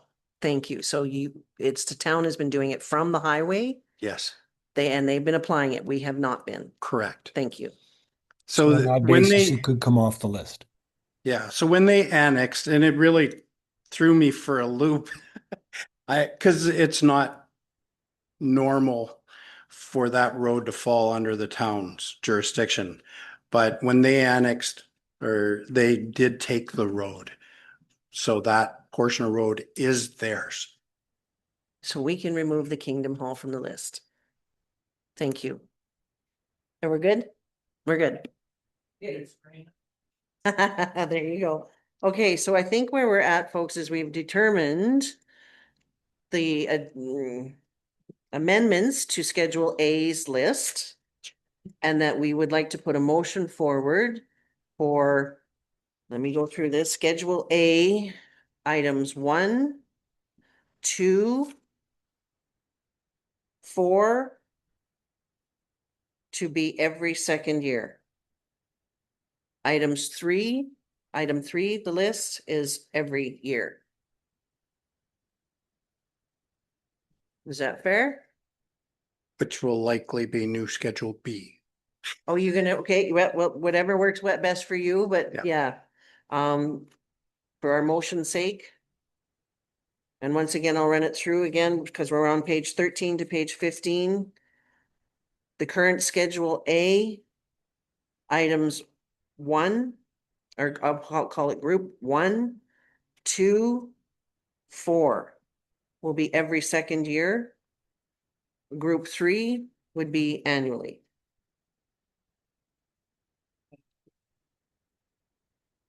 Wait, And, public facilities falls under 4 because we've got an A and a B. oh, okay, I'm good. Does that work? Yep. Okay. Tracy. Yes, please go ahead, Councillor Holland. Yeah, I just forgot this one, Marshall. You know, the Blue Jay Road East, off Highway 63. I don't even know what range road that is now. But anyways, the Blue Jay Road is really, really dusty before the pavement, before you hit the pavement. People come off the pavement and it's instant dust. And it's used a lot, so I'll give you the range road on that, or it's the Blue Jay Road. 682. Okay, thank you. 682. Is it a residential or just not? You're looking at it as a major access road? Well, it's used as a cutoff instead of the Plumbon connector as well, so we do something with the connector, that road won't need it, because it won't be as busy, So can we add that to our standalone list for the connector and Tower Road? Yes, that would probably be a good idea. Perfect. Thank you. You're welcome. I'm just gonna make a note so that I have that in my standalone list here. All right. Blue Jay, okay. Awesome. Like the whole road or what? Just an area near the pavement. Where the Blue Jay Road connects to the pavement, Okay, but for what distance? 200 yards is all. you need. 200 meters? Yeah, 200 meters. And that would be included under major. Well, I guess, let's think about this again. So if we're not dealing with the standalone right away, right, that would be a separate thing. Do you want that to be considered for this year? That 200 meters? Yeah. Okay. So then that would be an addition to the major access road list? And it was what, Blue Jay 682?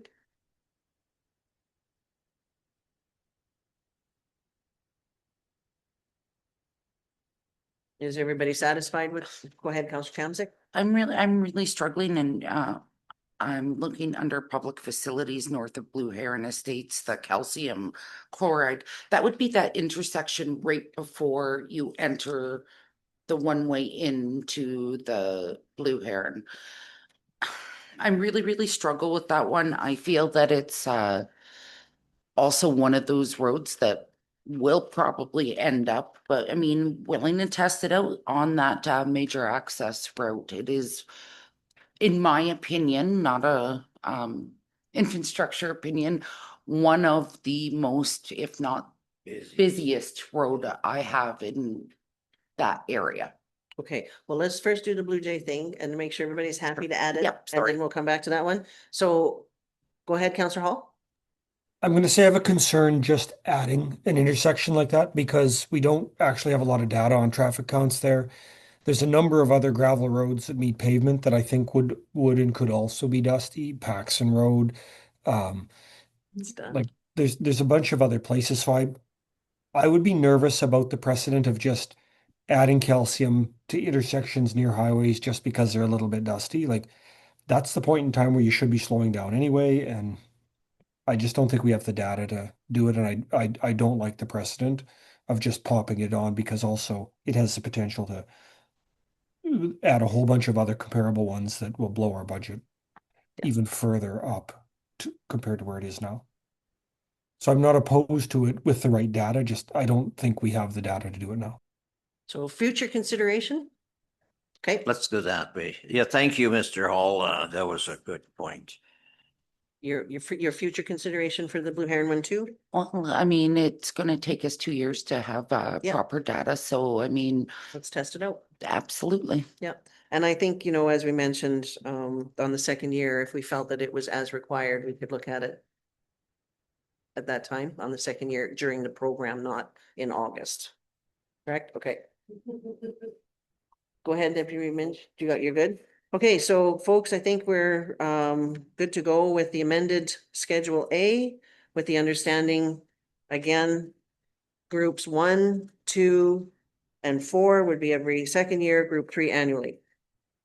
Okay? If we're ready for that, who would like that motion? Deputy Reed Mins would like to move that motion. Tammy, are you good with it? Okay. Are we ready for the vote? All those in favor? I Any opposed? Awesome. Thank you. We are at noon, folks. We didn't plan for lunch. And there's not a whole lot, I don't think, that we need left to go through, so I'm not sure. If you guys just want to work through, I don't know how administration is doing for their lunchtime. If you want to work through this, I think we can get it hammered through. Really, I think we're basically down to a few wording concerns and all lagoons, we did that one, set the budget, no more applications, admin from advice for cost effectiveness, we did that. The only thing I think we're at a rate is the rate. We had discussed $300 this year. Which is generally, go ahead, please. Oh, there we go. Councillor Callow, thank you. Hi, sorry, I just have to keep shutting my camera off or you guys are freezing up on me. Yeah, I still like the $300 idea. I was able to talk to, you know, some ratepayers. They in my area anyway are fine with that. Like they said they'd even be fine with 4 if it's something they decided that they need. They thought that was reasonable anyway. And again, I'm not speaking for everyone, but I'm all for the 300. So if that motion needs to be made, I would be happy to make it. Thank you. Awesome. I know we're going to lose Councillor Chamzik, but I think she still said she was okay with the 300. I think so. Councillor DeHollick? I'm okay. Oh, you need your microphone, please. I'm okay with the 300 or more. Councillor DeHollick Yes, is okay with the I'm $300 okay with the this year, 300. and I wasn't sure where. Councillor Chamzik, yeah, this will pretty much be our last motion, I think, for today. Okay, 300. I'm good with 300. Okay. Deputy Mins, thinking. Councillor Stasiak, I'm good with 300. Councillor Calhoun is good with it. Councillor Hall. I'd actually like to have a conversation and not rush something as important as the cost and how it affects our budget. So you know, we're at, what did we hear, nearly $750,000 now to do this. I think, sorry, 794,000 was, I think, based on the information from Director Morton this morning. I don't know where it's coming from, guys, and I would like to hear from admin on what would we have to charge to get this back down to a subsidy that looked more like 250, 300 grand. What would it take? Because the residents that have talked to me have said things like, we agree that dust control is needed, but it should be user paid, which it is sort of now. And one person said, there's no way we can keep giving everything away for nothing. And they said, like, I'd be happy with $400 or $500. And I think in the past we had looked at, you know, some of the costs in the wider region. My memory is that we're significantly below what most other people are paying. I would like to understand how this impacts our budget before we pick a number, because otherwise we're just pegging a number on the board. And so I'd like to hear from admin, what's it take to get us down to a $300,000 negative instead of a 700? Like did I say we're $790,000 negative? Well, again, when you, Because let's round that up to $800,000.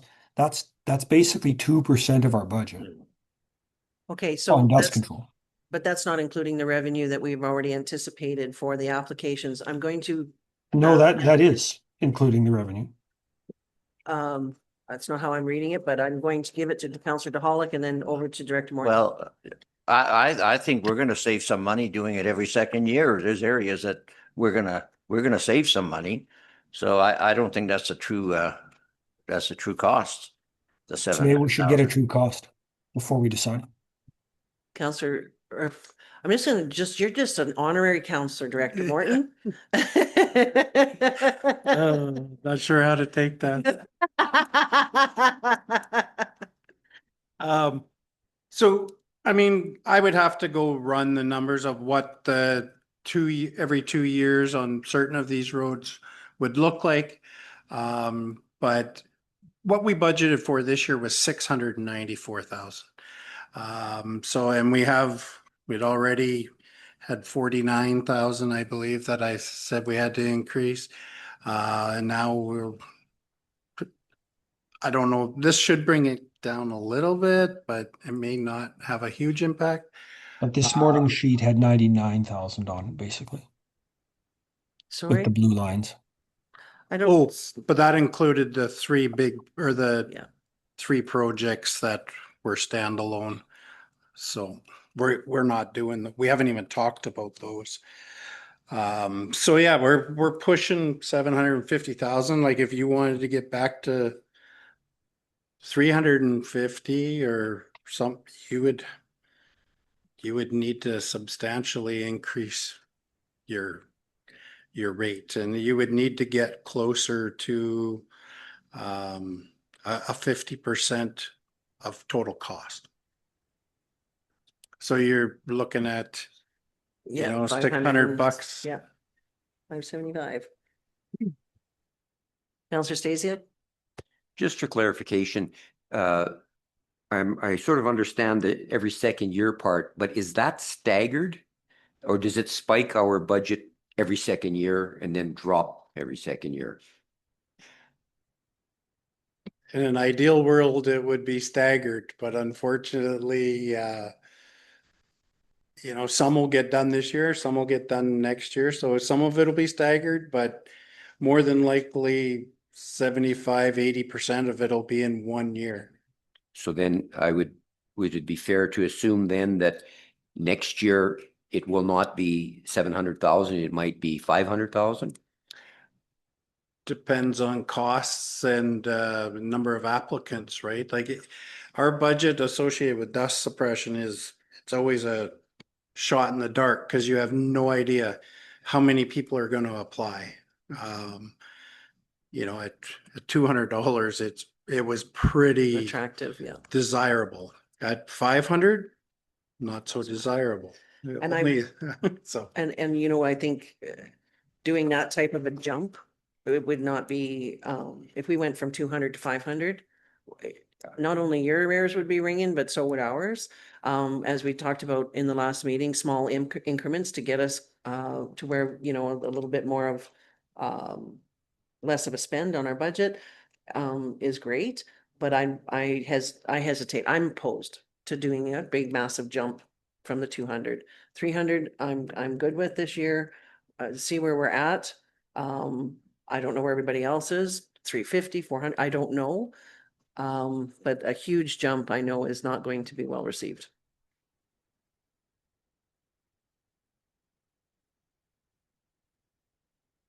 Go ahead, please. And I guess, yeah, I pretty well feel the same way. We were up at 400, we dropped it down to 200. Now we're gonna jump back up to 300. Jump to 300 this year and we revisit it and if we have to go up to 400 next year, we have to go up to 400 next year. It's a catch-22, but to jump from 200 to, you know, let's say to get it to where we're down that much, to jump it to 600 would be suicide. So, yeah, 300 I'm good with. Hey, Counselor Stasiak? Sorry, I'm good with 300, and I think Councillor Callahan offered the motion, but if not, I would be willing to make a motion that we accept 300 for this year and revisit it next year. Yeah, annually. Okay, Counselor Pollock? Yeah. Yes, I'm okay with the 300. Okay, thank you. Counselor Chizen? I'm okay with the 300. Thank you. And Counselor Callahan, I think you're still on board with the 300 since it's your motion? Yes, with room to go up, like others have pointed out in the future. Yep, annually. We'll revisit this annually for sure.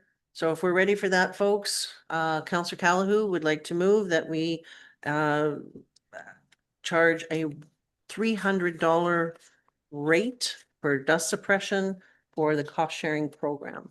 Does that make sense? Is that I okay? wonder if we would consider tabling that until we hear from admin what it looks like in terms of the impact on our budget and an estimate on number of users. Because I'm not okay with tax increases to pay for this program. Okay, being that you would like to put a tabling motion out there, there is no discussion. Well, no, and- I haven't made a tabling motion. I'm wondering if would Oh, there you be want to s- appetite for that? Because I think that we're getting pretty late in our month of February. The next meeting is February 26th. We have to advertise by February 28th. It doesn't really give administration a decent amount of time to do that advertising unless we make that change as well. I think that Director Morton made it, his case here earlier about how it's, difficult at this point until we know how many applicants we have. I think the majority of council is good to go with the 300. I think if we just put that motion out there, unless anybody else wants to table. And I'm getting shaking of no's. So let's put that motion on the floor. We're ready to go. The funding increase to $300 for the subsidization amount for the 2026 dust suppression year.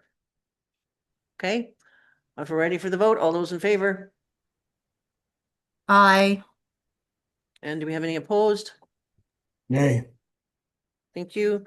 We have 6 and 1, as Councillor Chamzik had to leave us. The only other items, folks, and I'll just run through that I had gone through was the infrastructure's discretion to deny an application based on need, but I think we kind of had that all sorted out through changing from the second year. Well, I had wrote this one down for the policy change, was Athabasca County reserves the right to refuse placement of dust suppression product if not necessary or required. And that, the reason I was just saying that is because if somebody comes in and they literally like we're out in the middle of nowhere and like I just think we need to be able to say no to people if they disagree with what we're saying or what infrastructure says, or it can come back to council and council can decide, right? I don't know. It's just to sit there and say, because you put your application in, you're gonna get dust control, doesn't, or dust suppression doesn't. I don't know. It's, The only thing that I am concerned about is if it was to come back to council, where's our expertise in saying yes or no? We would have to actually go out and look at it. I mean, we have to, you know what I'm saying? I wouldn't be able to just, if somebody came in as a delegate without absolutely seeing what was going on, administration has said no, they're saying yes. How would we make that determination? I don't know. I don't know either. I don't know. So I think it creates a bigger problem. Go ahead, please. Yeah, just, Madam Chair, which, is it 3.4 of the draft policy on page 6? Is that the one that we're talking about? Sorry, I hadn't gone to the policy. 3.4. 3.4, the county reserves the right to maintain the treated section of roadway, including application of suppression treatments or restoration to original gravel condition as deemed appropriate by the CAO or designate. Does that cover it for Well, you? it covers half of it in my mind, but I'm not gonna die in this mountain. Go ahead. Just a question, like, so if we denied it and said, we know what, we're not gonna cost share that, they would still be, we Eligible. wouldn't probably say no if they wanted to pay full cost, right? Okay. But I think we can capture something. Okay. Counselor Stasia? That sort of half answered the question I wanted to ask, but just for clarification, in the 2-year program, are applicants still eligible to get dust suppression every year if they're willing to pay the full amount? Yes. Okay, that's good to know, so that because I'm gonna have ratepayers asking me that, sure. Thank you. No. So are we, just hang on here, in a multi-lot subdivision example, it would be the cost sharing program on the second year. Correct. Yeah, I just, so not the full cost sharing. correct. Okay. Like for those, like if they fall into a category of every second year and every year they wanted it, every second year they would have to pay full cost on their own or not. Cost sharing. Cost share. Well. Every second year would be cost share, but the in-between years would be No. full cost? No? Every second year is they don't pay nothing. Multi-lot. Oh, yeah, I understand now. Got it? Yeah, got it. Got it. Understood. Okay. All right, so I take it 3.4. Yeah, that'll cover it. You're good? Okay. There was a word change, request applicant owner rather than resident owner. We talked about that, and I think Director Morton, you commented on that. Yeah,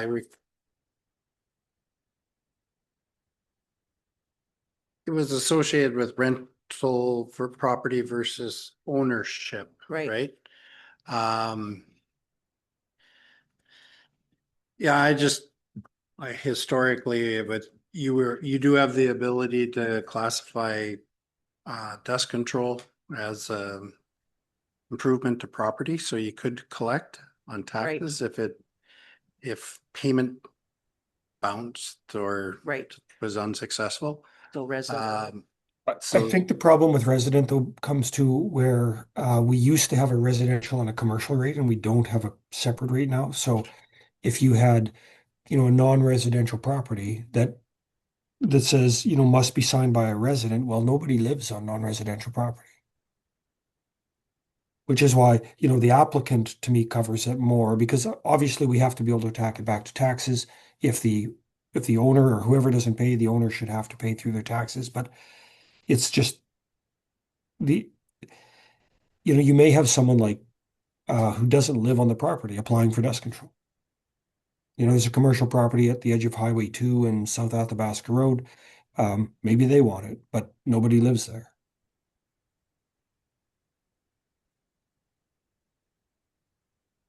And if it has to be signed by the resident and the owner, that means both, and you only have one of them.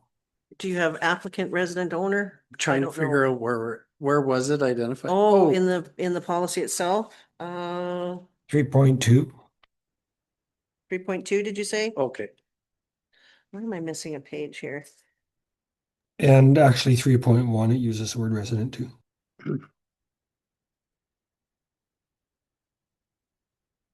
There it is.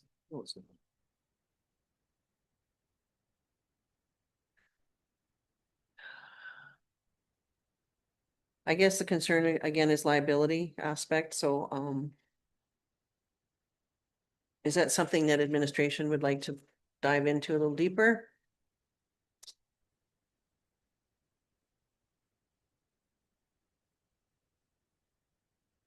Because I believe it's the same with snow plowing. It's the owner that has to be the one that determines that because of the hold harmless, correct? Yeah, so I think that might be part and parcel of why it's resident and owner of a dwelling. And like you say, because of the liability of not being able to go back.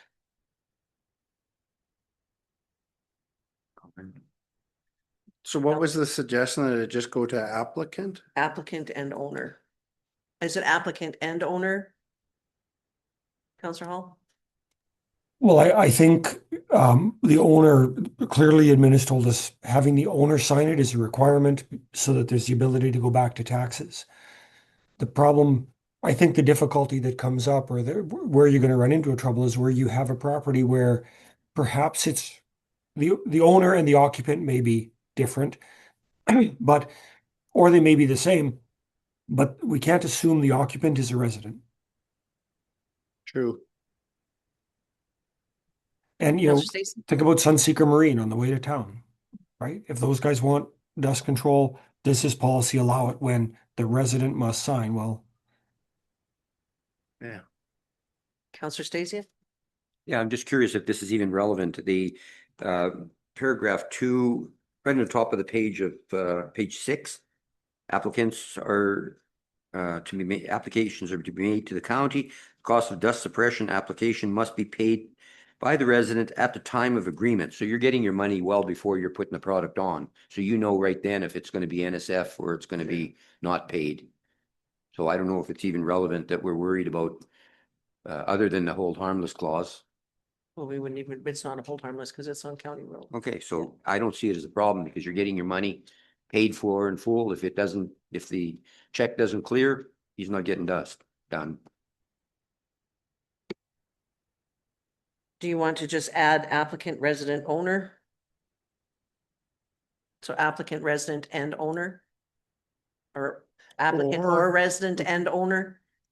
And I think the satisfy it? simplest is to swap out the word resident with applicant, because then the applicant might be the occupant and renter, the applicant might be the owner. But applicant kind of covers both those situations where someone is doing it for their own house or someone is doing it for their commercial property or both. Their parents. There you go. So, and it being that you need two signatures, if it is not the same person as the owner, correct? You need both signatures. As it's mentioned, an agreement must be signed by the resident and owner of a dwelling. So if the resident or the applicant is not the owner, you would need to get both signatures. Yeah, we we kind of ran into a problem with that last year. Okay, Because a daughter was trying to do it for her mother, and her mother was unable to sign. okay. So it did, we have to use some discretion, but They would normally have power of attorney or. yeah, trust or it something hadn't like that. fit, it Hadn't done hadn't it yet. finished yet, Got it. but I still approved it. so. Okay, understood. Nope, that's right. Compassion goes a long way too. Okay, we'll change out the resident with applicant and Okay. go from there. Okay. And then what's the last, I'm trying to get through it, folks, because I know everybody's tummies are growling. We did the CASLIN, set a budget, the set a budget, and once it's used up, that's it. No more applications, I think is kind of tricky. So I would have to say no to that.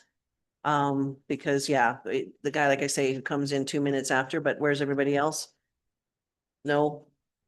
Counselor Stasiak, no. Counselor DeHolick. For this one is to set a budget and once it's used up, that's it. No more applications. Are you a yes or a no? You could go either way. Counselor Chizen? No, Okay, Counselor Calhoun no. and Counselor Hall. I'm opposed to increasing taxes to pay for this. Okay. Well, I think so far by the poll, we're good to go with not worrying about setting a budget and once it's used up. Cost effectiveness, we've discussed of that, would like to get the actual cost per application, which we kind of established at $11.50. The cost of add-ons we dealt with and adopting the amendments in red to the policy. Is there going to be any major changes to the red to the policy? Do you think?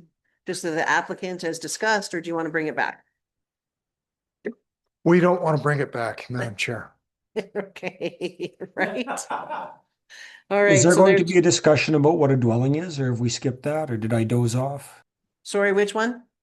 The definition of a dwelling. Oh, the Is it a definition of the camper? dwelling. Is it a tent on wheels? Does a tent trailer count because they have bathrooms?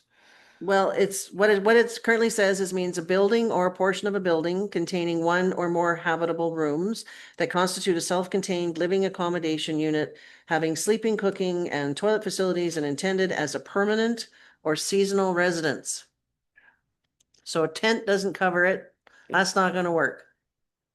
We did mention RVs as a yes, being that they could be a seasonal residence.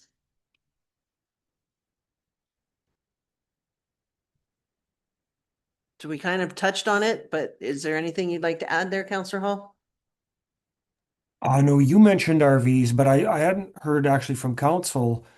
Is that, are we all okay that RVs count in this, or is it only things that are assessed under the property taxes? And if we're good with RVs, we're good with RVs. It's just, this is a healthy subsidy on property for, like what essentially we're collecting tax on a vacant parcel and with an RV because there's no assessment to the RV typically. And we have this whopping subsidy for that parcel. I'm not sure that that makes sense. But again, I want to float it so that council has made an informed decision because of the extraordinary runaway cost of this program. Well, we could always add for the RV aspect if it's affixed to something. So if it's stationary and connected to something, because we're looking at how many multi-lot subdivisions that have RVs in them. Like we talked about lake lots, for example, that have RVs in them. Councillor Calhoun? Yeah, I do think that there needs to be more rules, regulations, parameters around that. Otherwise, some people will take advantage of something we're possibly partially gifting already, and that's not fair to those that aren't. Okay, so I don't have think it- it's fair to admin either, right? They'll be the ones getting taken advantage of. Got it. Okay, so what I have listed here, I wrote down when an RV might be treated like a building is when it's stationary and connected. If it's placed on blocks or a foundation, hooked up to sewer, water, and power, and intended to stay put. So if it's connected to a deck and it's got an overhang and it's got all of these things that people use on their regular seasonal residences, we'll call it, I think that that would be fair. There's also, we could also look at local bylaws, and our municipalities have bylaws that reclassify stationary RVs as buildings. I don't know if we want to go that deep into it because that's a whole another ball of wax.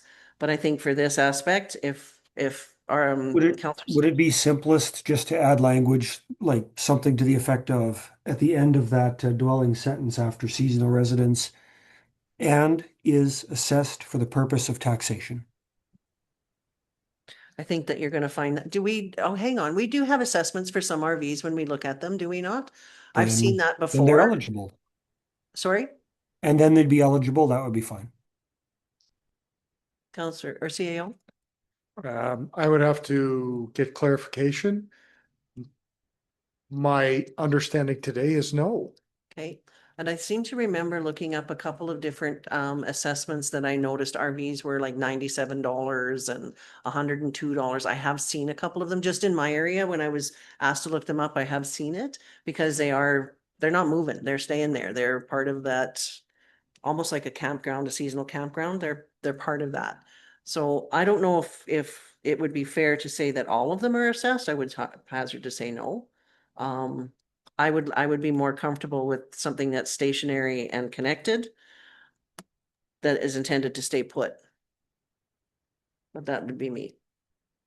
Where's everybody at? Because this is the last item. The point is that you essentially have in many places a vacant lot, and the taxation on that's as if a vacant lot. So it might be $1,000 or $2,000. I'd have to look at some, but then you go and give them let's say an $800 subsidy on dust control.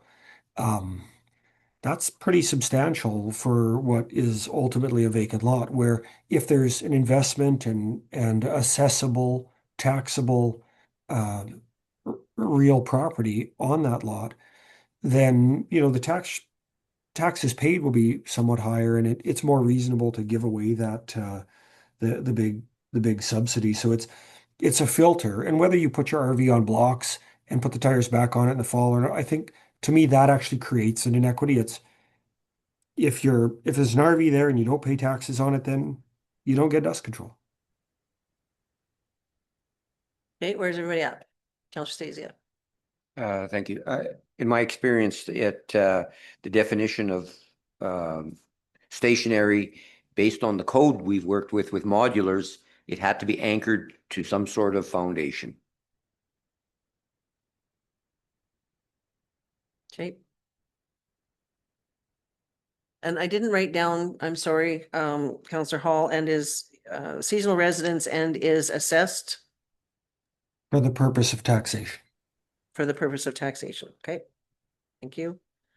And then that obviously means there's been a development permit.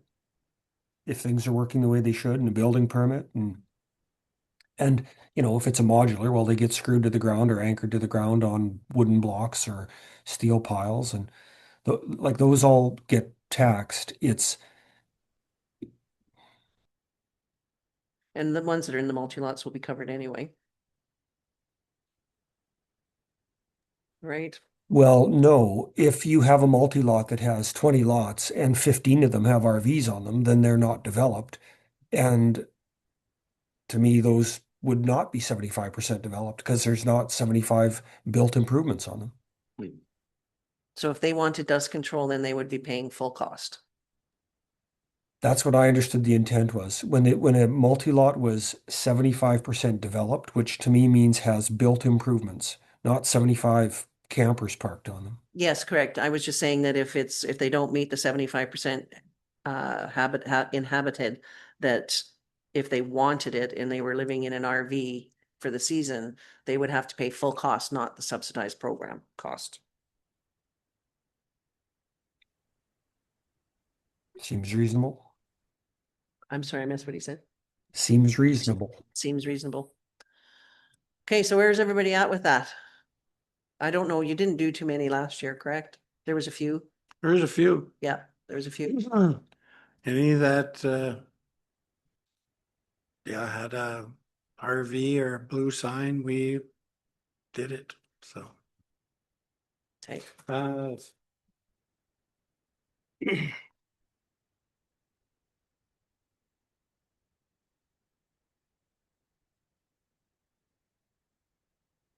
Captured there. Okay. So is this a thought process, folks? Where are we at? Counselor Stasiak? I would have to agree with Councillor Hall on this one, that if it's accessible for taxation purposes, they would be eligible. We're still not denying them dust suppression. They'd have to pay full price if they're not accessible. My thoughts. Okay. Deputy Reedmans, are you ready? Nope. Counselor DeHollick? Counselor Hall? Okay. Counselor Calhoun? Sorry, I froze up there for a second. Can you repeat? No worries. The dwelling definition would have an addition after seasonal residence to say, and is assessed for the purpose of taxation. Oh, we lost her. Darn. Oh, she's coming back. There she is. There you go. Did you catch that? Sorry, you're on mute. Yes, no, I agree with that wording. Okay. Counselor Chisholm? I agree with it too. Okay, perfect. Do we need to make a motion for that change? Because we can just, we're gonna look at this whole policy and say, okay, with that, as that's one amendment. I think we're good with everything else because we've already talked about the different schedule changes. If we can pass this motion to say that council would like to accept policy 3405 as amended and discussed. Does that cover it? Who would like to take it? Unless Councillor Hall would like to make that motion, I would certainly be glad to make that motion. Okay, Go for it. did he say go for it? Yep. Thank you. Okay, Counselor Stasiak would like to move that council. What are we saying? This council accept policy 3405 as amended and discussed. Are we ready for that vote? All those in favor? I Aye. And I don't see any Actually, opposed. I would make that an A. I'm still not happy with the fee. We'll bring it back next year. We'll fix it again. You're opposed? Okay, To the So we have tax a- increase, yep. a 6 and 1. Oh, is Counselor Hall opposed as Yeah. well? Opposed, very Opposed. much opposed. Very much opposed. 6 and 2, or 5 and 2.